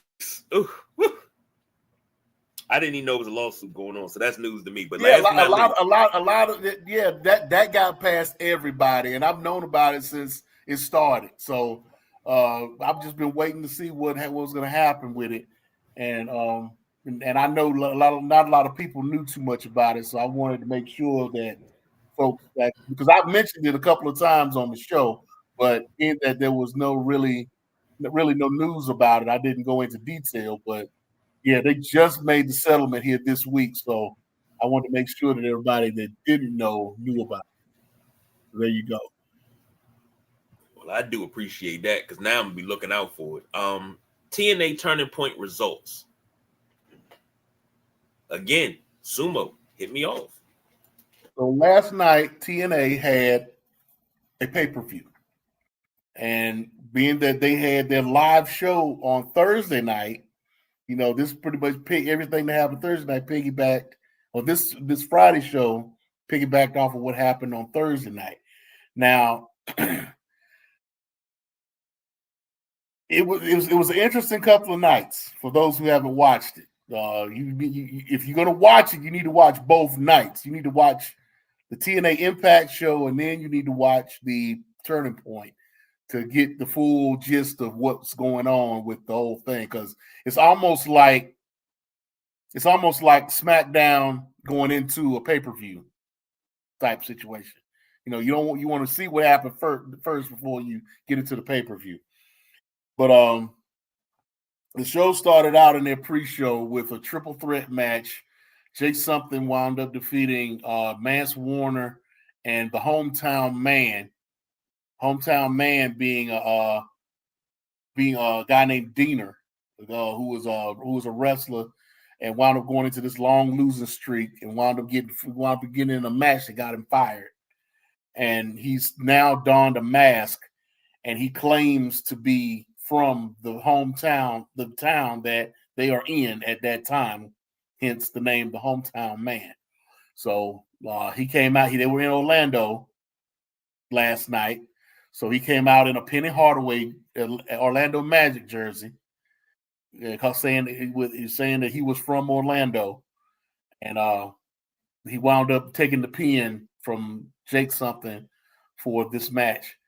Now, you also had a promo in the back where Nick Nemeth had planned on using his Collier Shot Gauntlet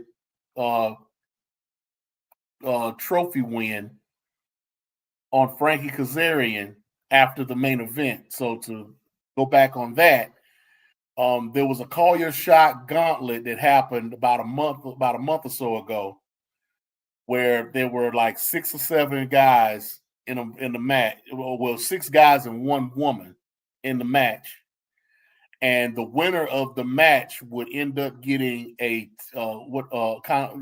is kind of like their Money in the Bank type match, where they would get a trophy, and the trophy would represent. They would be able to cash in the trophy to get a world title match at any time that they wanted.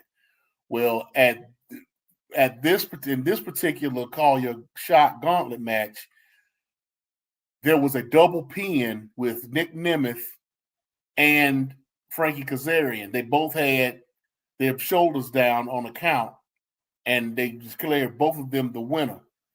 So they decided that they were going to give them both title shots and share the cup, the trophy. So Nick Nemeth in this promo is saying, but then Thursday night, I need to put this caveat in too. So Thursday night, there was somebody jumped Nick Nemeth in the back where he was talking about cashing in on the title on Mike Santana, who was actually the champion at the time, and I'll get to that in a minute.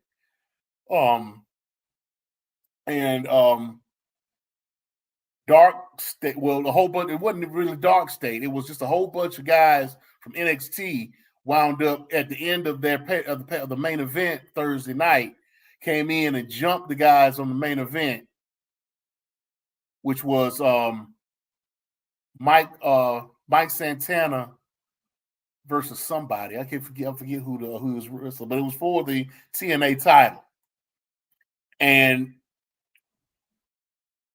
when NXT came through and they beat up everybody was sat there laying, and then Mike Santana had gotten his arm hurt because Charlie Dempsey had put him in a Fujiwara arm bar and hurt his arm. Frankie Kazarian came out with the trophy, cashed it in, and beat Mike Santana for the TNA World Championship. So at this pay-per-view yesterday, Nick Nemeth says that he was planning on using his call your shot against Frankie Kazarian to get the title. So they were foreshadowing that to happen later. So then in a singles match, which started the show for the Knockouts World Championship, Kalani Jordan went against Maggie May, or what she calls herself M by Elegance now, and wound up winning. Kalani Jordan wound up winning by pinfall over M by Elegance. Then you had AJ Francis in a match against the singles debut of a guy called himself BDE, which means Brandon Does Everything. This is a YouTuber that has a like 2-3 million subscriber following on YouTube, where he goes off and he does pretty much any and everything that he can do for content. And this was his guy. He was also in the Call Your Shot Gauntlet, but this is his first singles match in TNA. Now, he was trained by Sami Callihan and was wrestling out of Pro Wrestling Revolver, which is Callahan's fed in Ohio. But now, and so he's transitioned over to TNA now, and he's wrestling for them. So he wound up put up a good showing. You know, he's a high flyer. You know, he's flying all over the place. And, you know, he wound up getting overpowered by AJ Francis. So Francis wound up winning that match. Then they went into a no disqualification match with Indy Hartwell beating Danny Luna. So then that was a pretty decent match. You know, being there was a pretty much like a no DQ hardcore match, whatever you want to call it. Then backstage they had Ava, Santino Marella, and Ariana Grace. Ava had already said on a previous Impact that she was bringing Ariana Grace back as their intermediary between TNA and NXT, and that and now that they were there that night with everything that went on Thursday night, Ava was saying that she brought extra security along with her to prevent another invasion, and that she had nothing to do with that happening. She didn't greenlight that, and that, you know, she was and Tino Morello was like, well, you need to handle your people. You know what I'm saying? She's like, well, you take care of TNA, I'll take care of NXT. So That's how that ended. And then so we'll have to see what happens later as far as that's concerned.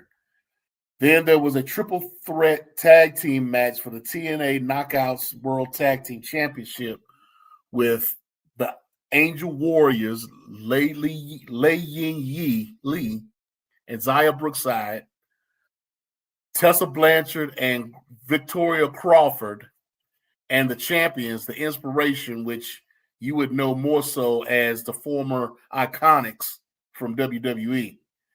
Now, Tessa Blanchard came out and was like, I'm not medically cleared to wrestle tonight, but I do have a replacement, a formidable replacement that will be wrestling tonight, and her name is Mila Moore. Now, like I said earlier, Mila Moore is Jasmine Nix from NXT's Fatal Influence, who just got let go not too long ago in the last firing run from WWE. So they wound up having the match, and the Inspiration wound up defending their championships. Then there was a 6-man tag match, Order 4, which is represented by Mustafa Ali, and the Great Hands, John Schuyler and Jason Hotch, versus Matt and Jeff Hardy along with Cedric Alexander.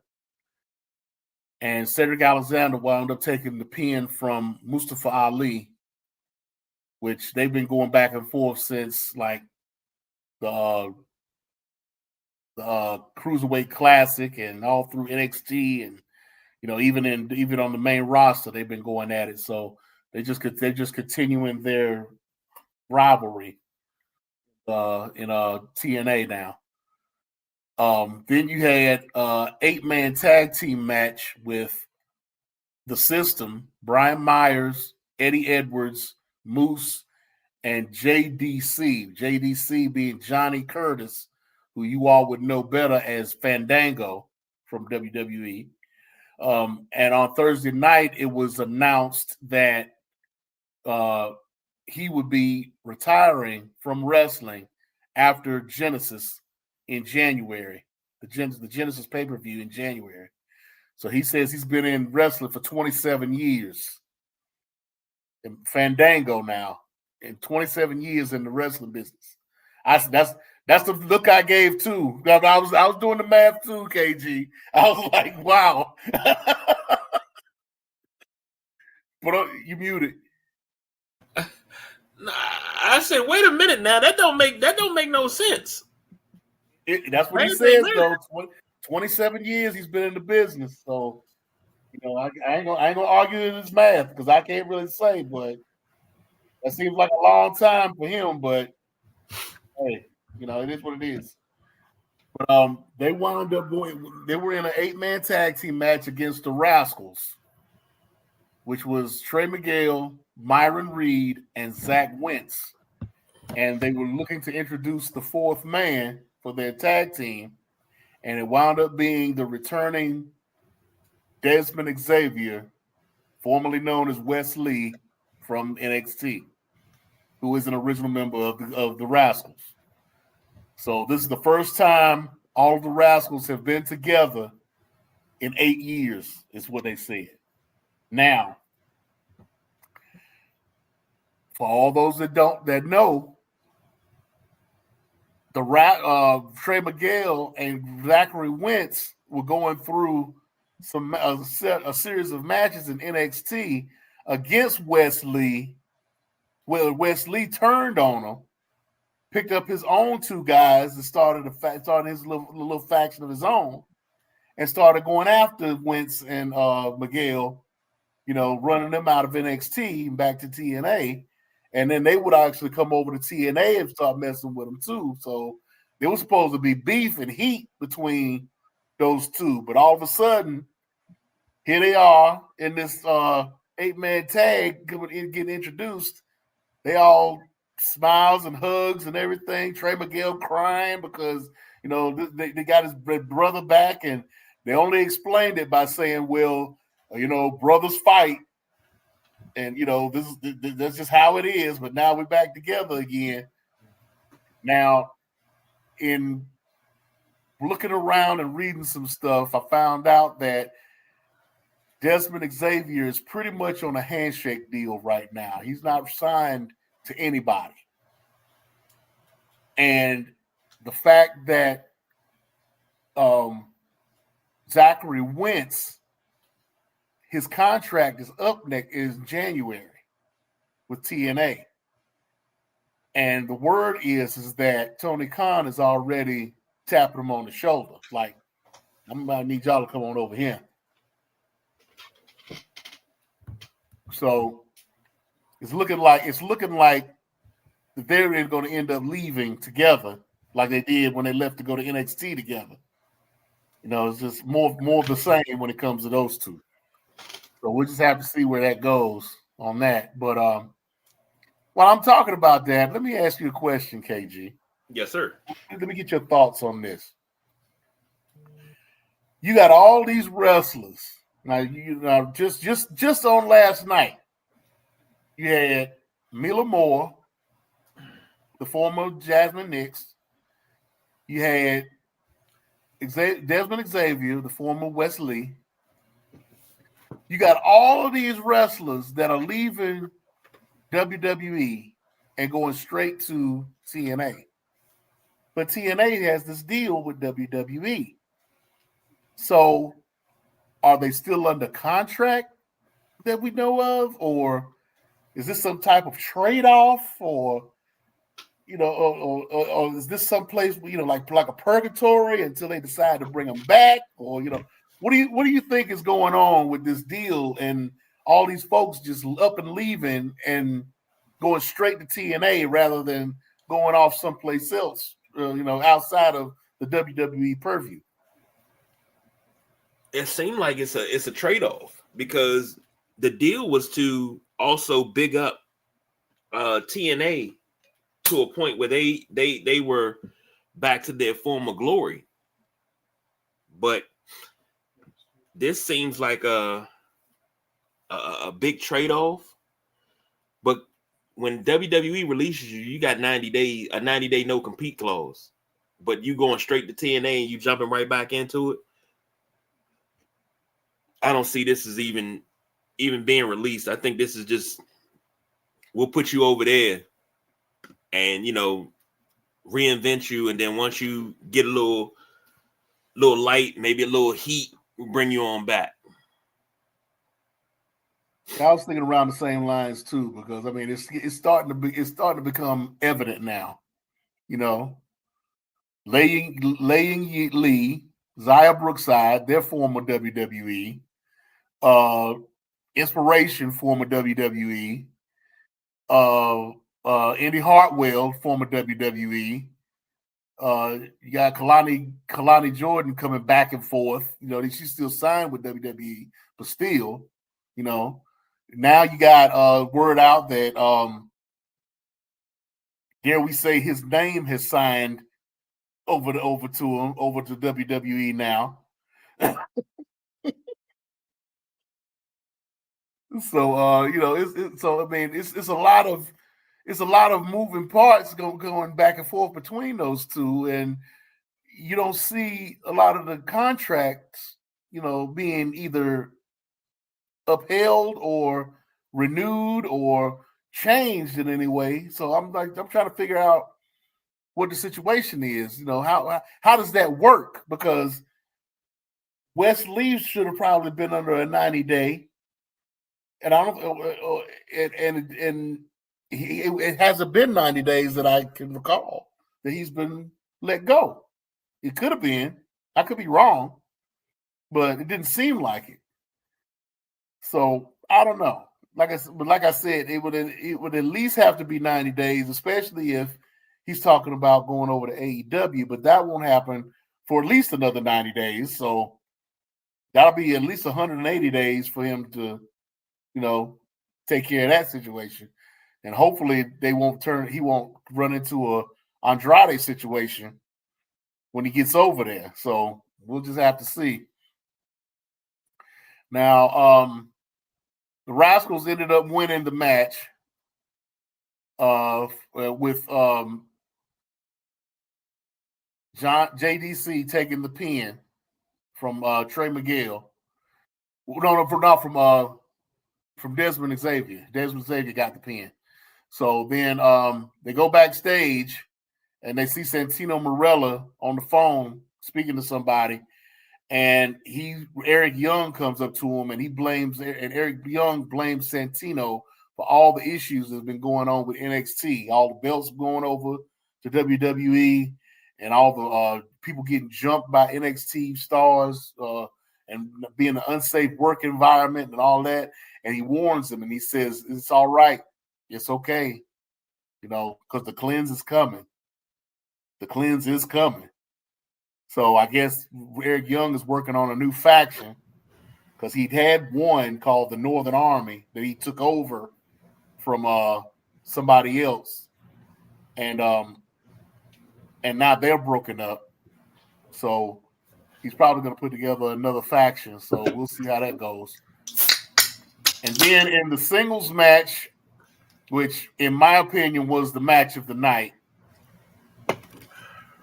and you're probably going to have something to say to me about this when I say this, KG. But match of the night to me last night was Leon Slater defending the TNA X Division Championship against Rich Homie Swann.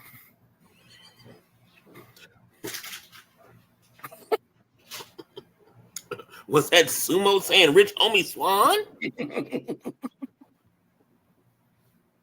And I gotta eat some crow. I gotta eat a nice big plate of crow. Because Mr. Swann has done some things to improve himself in a lot of good ways. He's gotten a haircut. He's gotten rid of those janky locks that he had. He shaved up.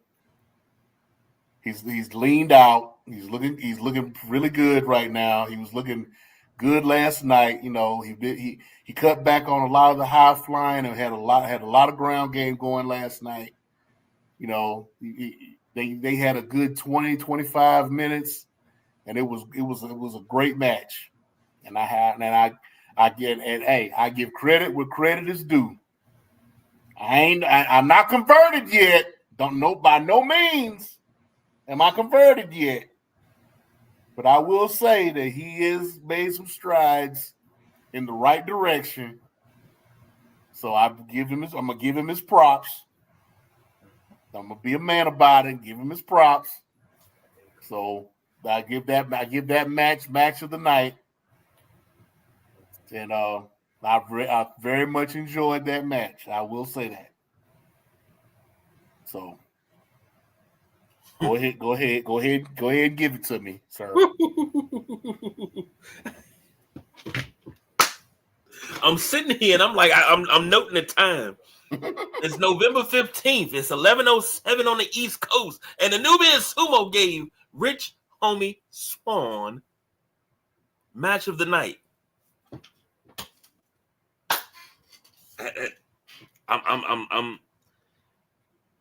I'm shocked, but not surprised. I knew you'd come around.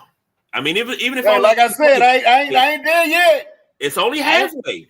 I ain't there. I ain't even halfway. I probably if on a scale of 1 to 10, I might be the 2.5 right now. Okay, I mean, ain't no it was good strides made. I'm like I said, I give him his props. He's done some things to change himself around. He's not the same guy he was a year ago. So, I'll give it to him. I'll give it to him. You can't deny it when you see it when you see it in front of you. So, I can't hold him down for so long, but I'm not convinced yet. So we'll see. I never say never, right? Right. Never say never. I'll give you that. Never say never. But so now for the main event is a tag team match. Mike Santana and the international champion Steve Macklin versus Frankie Kazarian and Nick Nemeth. Now, during this whole pay-per-view, the thing was that Mike Santana had not shown up to the venue after what happened Thursday night. You know, they were attributing it to Mike Santana going through a lot of mental issues with just him not being in love with wrestling anymore, the loss of his father, alcohol addiction, things of that nature. You know, they were attributed a lot to that, saying that he might have relapsed after losing the title the way that he did. And I mean, they really, really screwed him as far as his title run is concerned. He had a 2-year run chasing that title. They finally gave it to him. They go 4 weeks without taping any shows because they usually tape like once a month for the whole month. He had no title defenses. He had the belt for 32 days, and he loses the belt on his first time with it on television. He wins the belt. Now check this. He wins the belt, and like I said, the show was already taped. He won the belt during the pay-per-view. The show was already taped. For the next Thursday, he came without the belt, so it was just a regular match with him without the belt, and they just did a voiceover, you know, calling him champion. But then they didn't tape. They didn't tape again for another, and then the next taping, he loses the belt.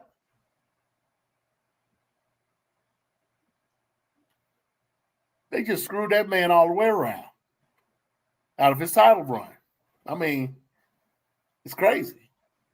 So he winds up finally showing up right before the match, and he winds up winning the match with against Frankie Kazarian and Nick Nemeth. And then the NXT talent come back and attack everybody again and prevented Nick Nemeth from trying to use the call your shot against Frankie Kazarian. And it went off with everybody getting beat up and laid out in the ring. So that's the Turning Point pay-per-view. They're everything now will be working toward the Genesis pay-per-view in January. I don't know if they have one in December. They may have one in December, but I can't think of what it would be if they're having one. But their emphasis is on the Genesis pay-per-view. So we'll have if they do have another one in December, I'll let you know. But that's pretty much it. Anything you want? Anything you ask me about? Questions about? I do want to know this. I heard a rumor, don't know how true it is, with WWE and TNA having their partnership. I heard a rumor they were going to bring back the 6-sided ring. I doubt they'll do it. And the reason why I doubt they'll do it is because they took the 6-sided ring from AAA. Okay. Now, pull my coat and follow me on this one. We're doing John Cena's retirement run right now. I'm guessing it's two things I got to ask you as far as retirement. I'm guessing AJ Styles, he's going to hang it up in 26. That's what he's saying. If he's going to hang it up in 26, he has to go back to TNA. He has to win every title in TNA, especially the X Division title. That has been discussed. I doubt they're going to do that either. Because the way that they're talking about, from what I've heard so far, and this could change, because you got got all of 2026 to do something. But from interviews that he has done with, I think he did one with Chris Van Vliet, and he did another one with somebody else. It was a woman. I want to say it may have been that Salcedo girl. I can't remember her first name. But it was discussed that he go back to TNA before his retirement. And he's saying that it probably won't happen, that it's already been talked about. And but that things could change. So at this point, no, that's not going to happen. Okay. Well, let me throw another one at you. I watched a video on TikTok, and on TikTok it was a Devon, and he was talking about leaving his boots in the ring, and he said that they broke a major tradition by giving their boots. The Dudley Boys, Team 3D, they gave their boots to the Hardys, and said that they broke a rule. Did they really break a rule, or did we witness just mutual respect? Both. Okay. So the tradition is that you leave your boots in the middle of the ring when you're done, when you retire from the ring. The Dudleys say they did that because they respected the Hardys so much to the point that they wanted to give them their boots as a sign of respect and love for each other. So yes, they did go against tradition by giving the boots away like they did.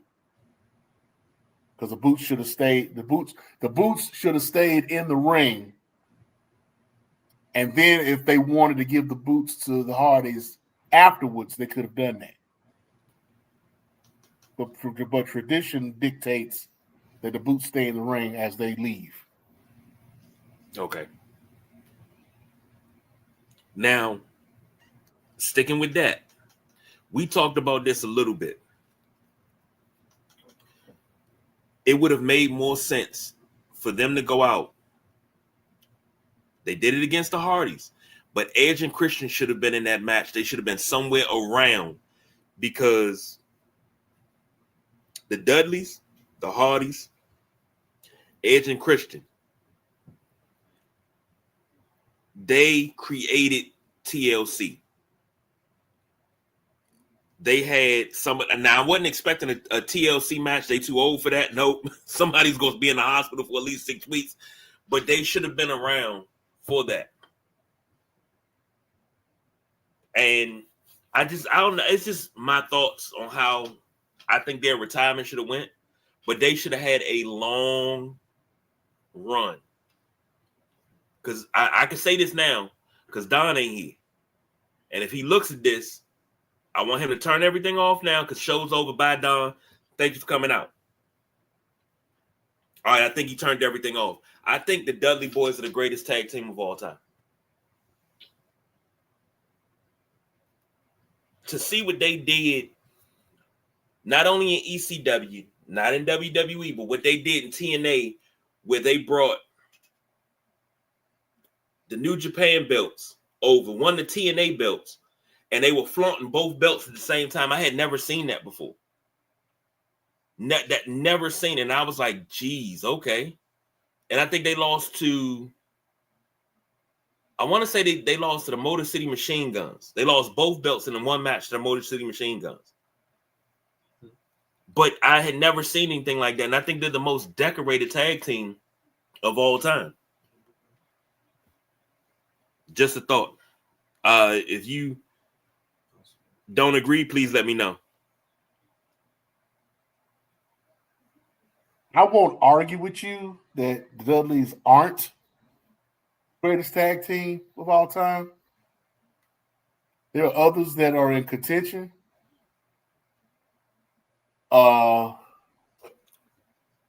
As far as Edge and Christian being part of the match, they were both still signed to AEW, and I'm sure Tony Khan wasn't going to allow that to happen, especially with the deal that TNA has with WWE. It's pretty much, which is why they had the thing with which Edge and Christian had the thing with FTR. That was going to be the closest they were going to get to a match like that around the same time. So that was kind of like their I see you, I wish I was there type thing, but here you go. And the Dudleys, both of the Dudleys are on Legends contracts. So for them to go over to AEW was going to be out of the picture. Mm-hmm. So yeah, it would have been a hard sell to get Edge and Christian over to TNA or vice versa. To deal with that at all. I'm gonna say this: when it comes down to retirement runs, honoring people, I don't care what organization you work for. If I am running AEW and I know the Dudleys for everything that the Dudleys mean to wrestling, I'm not going to say, well, no, you guys can't go over there and honor them. No, if that's the case, let's make some calls, get you guys set up, get you paid so, you can go over there for one night only to get this done, because that's their farewell and what they mean. Sometimes you got to put personal stuff aside. And when I say personal, I'm not talking about beef. I'm talking about running the organization. You got to put that aside and say, you know what? Look at what they did for the business. And what the Dudleys did for the business. At the same time, when we get to the point when the Hardys got to retire, for what they've done to the business, everybody should come out and be able to honor them all at once. It shouldn't have to be, well, they signed with so-and-so, so they can't do it. Nah, you got to put that stuff aside, man. That's just my thoughts. Maybe I'm delusional. Maybe I'm naive, but that's just my thought. Well, it would have been nice to have been done, but it needed to be done with an affiliation to WWE because they went out as the Dudley Boys. To do it anywhere else, they would not have been the Dudleys. Right? Because and that's another thing. That whole trademarking people's names and stuff. No. I get it, but I don't get it. You got to let people have their stuff. But it wasn't really theirs. It was never theirs. Even in WWE, even in ECW, it wasn't theirs. It was Heyman's. Heyman owned ECW. Heyman owned the name. Now, the story goes is that when the sale happened, Heyman was trying to get Vince to give the Dudleys their IP in the deal, and it didn't work out. Now, we know through various means, not everything Paul Heyman says holds water. So whether that conversation actually happened or not, we don't know. We'll never know. But it was put out there. It didn't happen. Damn. And that's that. Now that was Vince. That wasn't nobody but Vince.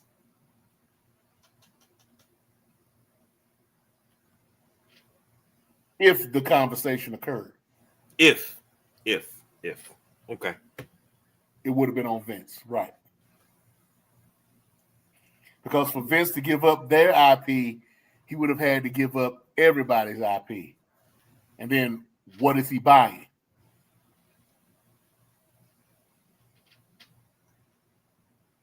Just like we go back to a few years ago, I told y'all about the NWA deal that WWE had with NWA to use their IP for Flair's retirement with Shawn Michaels. They were taught, for those who weren't around or don't know the story, they went to WWE went to NWA, and this is pre Billy Corrigan, and asked them if they could use like video footage and whatnot to put together vignettes for Flair in his retirement, leading up to the retirement match with Shawn Michaels at WrestleMania. So they were going to use the NWA World Championship belt and use a bunch of videos and whatnot. They even used the belt in a promo that they did. So Flair had a duffel bag and pulled the belt out and was saying, this is the NWA World Heavyweight Championship. I traveled the world with this belt. I defended this belt all over the world. And you're telling me you're gonna put me down like a dog, like Old Yeller? How dare you? That thing. Now, when they signed, they created a contract between WWE and the NWA to make this happen. Now, around the time they started using the IP, one of the executives came to, I think it was Dennis Carluzzo at the time, and was like, okay, so I see that they started using the videos and whatnot. Did we ever finalize the contract? And Carluzzo was like, what do you mean? And the executive was like, well, we never put an end date on the contract for them to stop using our IP. They went back and got the contract, and there was never a date put on the contract. So the WWE actually has carte blanche on all NWA IP from now forever. Shit. So the question was, and I've heard this story on the Jim Cornette Experience, Jim Cornette podcast, and Jim Cornette asked the same question. So what did Billy Corrigan buy?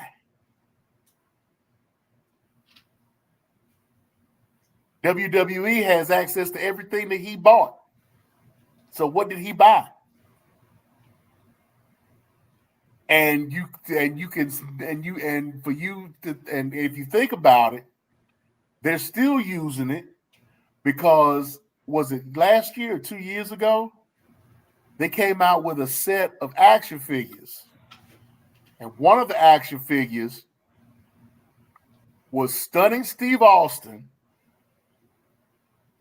WCW Stunning Steve Austin, in his red robe with the NWA World Television Championship, the red belt.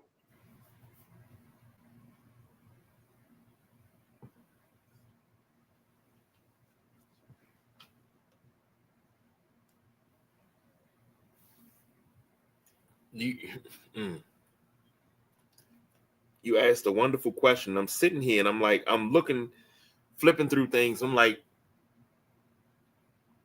scared to wonder what the hell did Billy Corrigan buy? And it's just, oh my God, it's more twists and turns than this than enough. But be careful when you signing contracts, ladies and gentlemen. When you're dealing with people, you got to read everything. Got to read through everything when you're dealing with these contracts and whatnot. Just can't be signing just anything. Wow. So I mean, with WWE having the rights to NWA, well, not the rights to NWA, the rights to AEW, WCW, Stampede Wrestling. I think they got Smoky Mountain, WCCW. You notice they never really use none of that stuff. That even though they got the rights to it, They use it when they need it. Man, When they got the rights to World Class, what was the first thing they did? They made that DVD. They made the what is it? The Triumph and Fall of World Class Championship Wrestling. They came out with that DVD. And every now and again, you might have Kevin Von Erich come through. I mean, he's dealing with AEW a lot now because his sons are signed with Ring of Honor in AEW.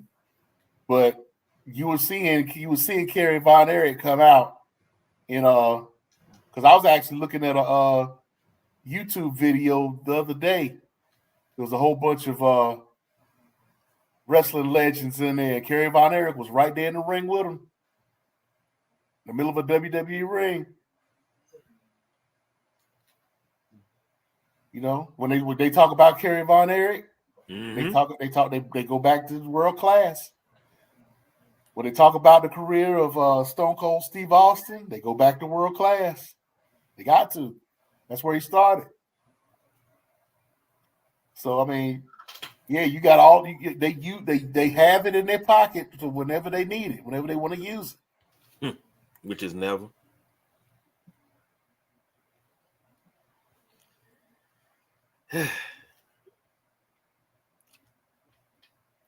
I'm you done dropped some nuggets tonight, man. From us going over the PWI 250 for the women. We talked Cena and you getting your flowers victory lap on predicting that he will be a Grand Slam champion. We talked the Cody Rhodes lawsuit that nobody knew nothing about. We did turning point results, and then we came with that brought us around to what the hell did Billy Corgan buy? That is the question of the night. What the hell did he buy? Damn it. And we did it all in 2 hours and 27 minutes. Yeah, we ain't got somebody here that's talking about, man, we got to go. We got to go. Oh shit. There's somebody on the show that wants to have 5-minute shows. At one point in time, we could do that. Nah, I ain't gonna say we big time, but we medium time. We can't do 5-minute shows. We can't even do 30 minutes. We can't do it. But I will say this: it feels good to do 2.5 hours on straight wrestling, and we getting it in. I love it. I'm gonna turn it over to you for final thoughts. Well, as Don would say, and you've already gone into a little bit with Ryder, what's going on with the Sideline Junkies podcast network this week? Well, this week, tomorrow, starting off your week right, you have the Sunday Rise at 11 a.m. Doesn't your Redskins play early? 9:30. Yeah. I said Redskins. I'm sorry. I'm sorry for offending anybody. Commanders. 9:30 a.m. in Spain, I believe. Monday, I believe drive time is back at 5 p.m. Pretenders or Contenders at 7. Tuesday, you had the Tuesday night flight at 7:30. Well, 7:45, I should say. Wednesday, you have In the Passenger Seat with the Gentleman Jack. Before that, you have Nothing But Net with the Midnight Rider and Perry. Thursday, you had a Thursday night throwdown at 7:15. Saturday, you got the Gridiron, and it brings you right back to the Saturday night Wrestlemaniacs right here. So that's our lineup for the week so far. If anything changes, please, please, please watch for changes on our social medias, the Facebooks, the Twitters, the Instagrams, and always, as my granddaughter likes to say, subscribe and like with YouTube. Subscribe and like with YouTube. She say subscribe and like with YouTube. So we still running that. We didn't got where we at? I think we needed 137. What we sitting on right about now? Because I think we need 134 now. So we got 3 subscribers in a week. Let's keep it moving. Let's keep punching those keys, man. Let's keep it moving. Slow and steady wins the race, brother. Slow and steady wins the race. Yes, indeed. I would love to get it, but by New Year's Eve, hit that 500 and we good. But either way, long as we get it. So I want to say there's a pay-per-view on Saturday coming, which might put us late. I'm trying to remember. I know there's a Saturday pay-per-view coming. I'm not sure if it's this week or I doubt it's Thanksgiving weekend. I know we got War Games on the 29th. That might be the one, Survivor Series. Yeah. That's Thanksgiving weekend. Okay. That's the one. Okay. Yeah. 29th. All right. I guess we will have to get our picks in next week. Because ain't no guarantee we gonna be on the show on the 29th. I ain't gonna give you no guarantee, but we'll see. True. Yeah, there we go. Folks gonna be recovered from that tryptophan high they had all weekend. Yep. So, since the People's Choice Don Rodriguez is not here, I will take his spot and I will say, diversify your bonds. Konnichiwa, bitches.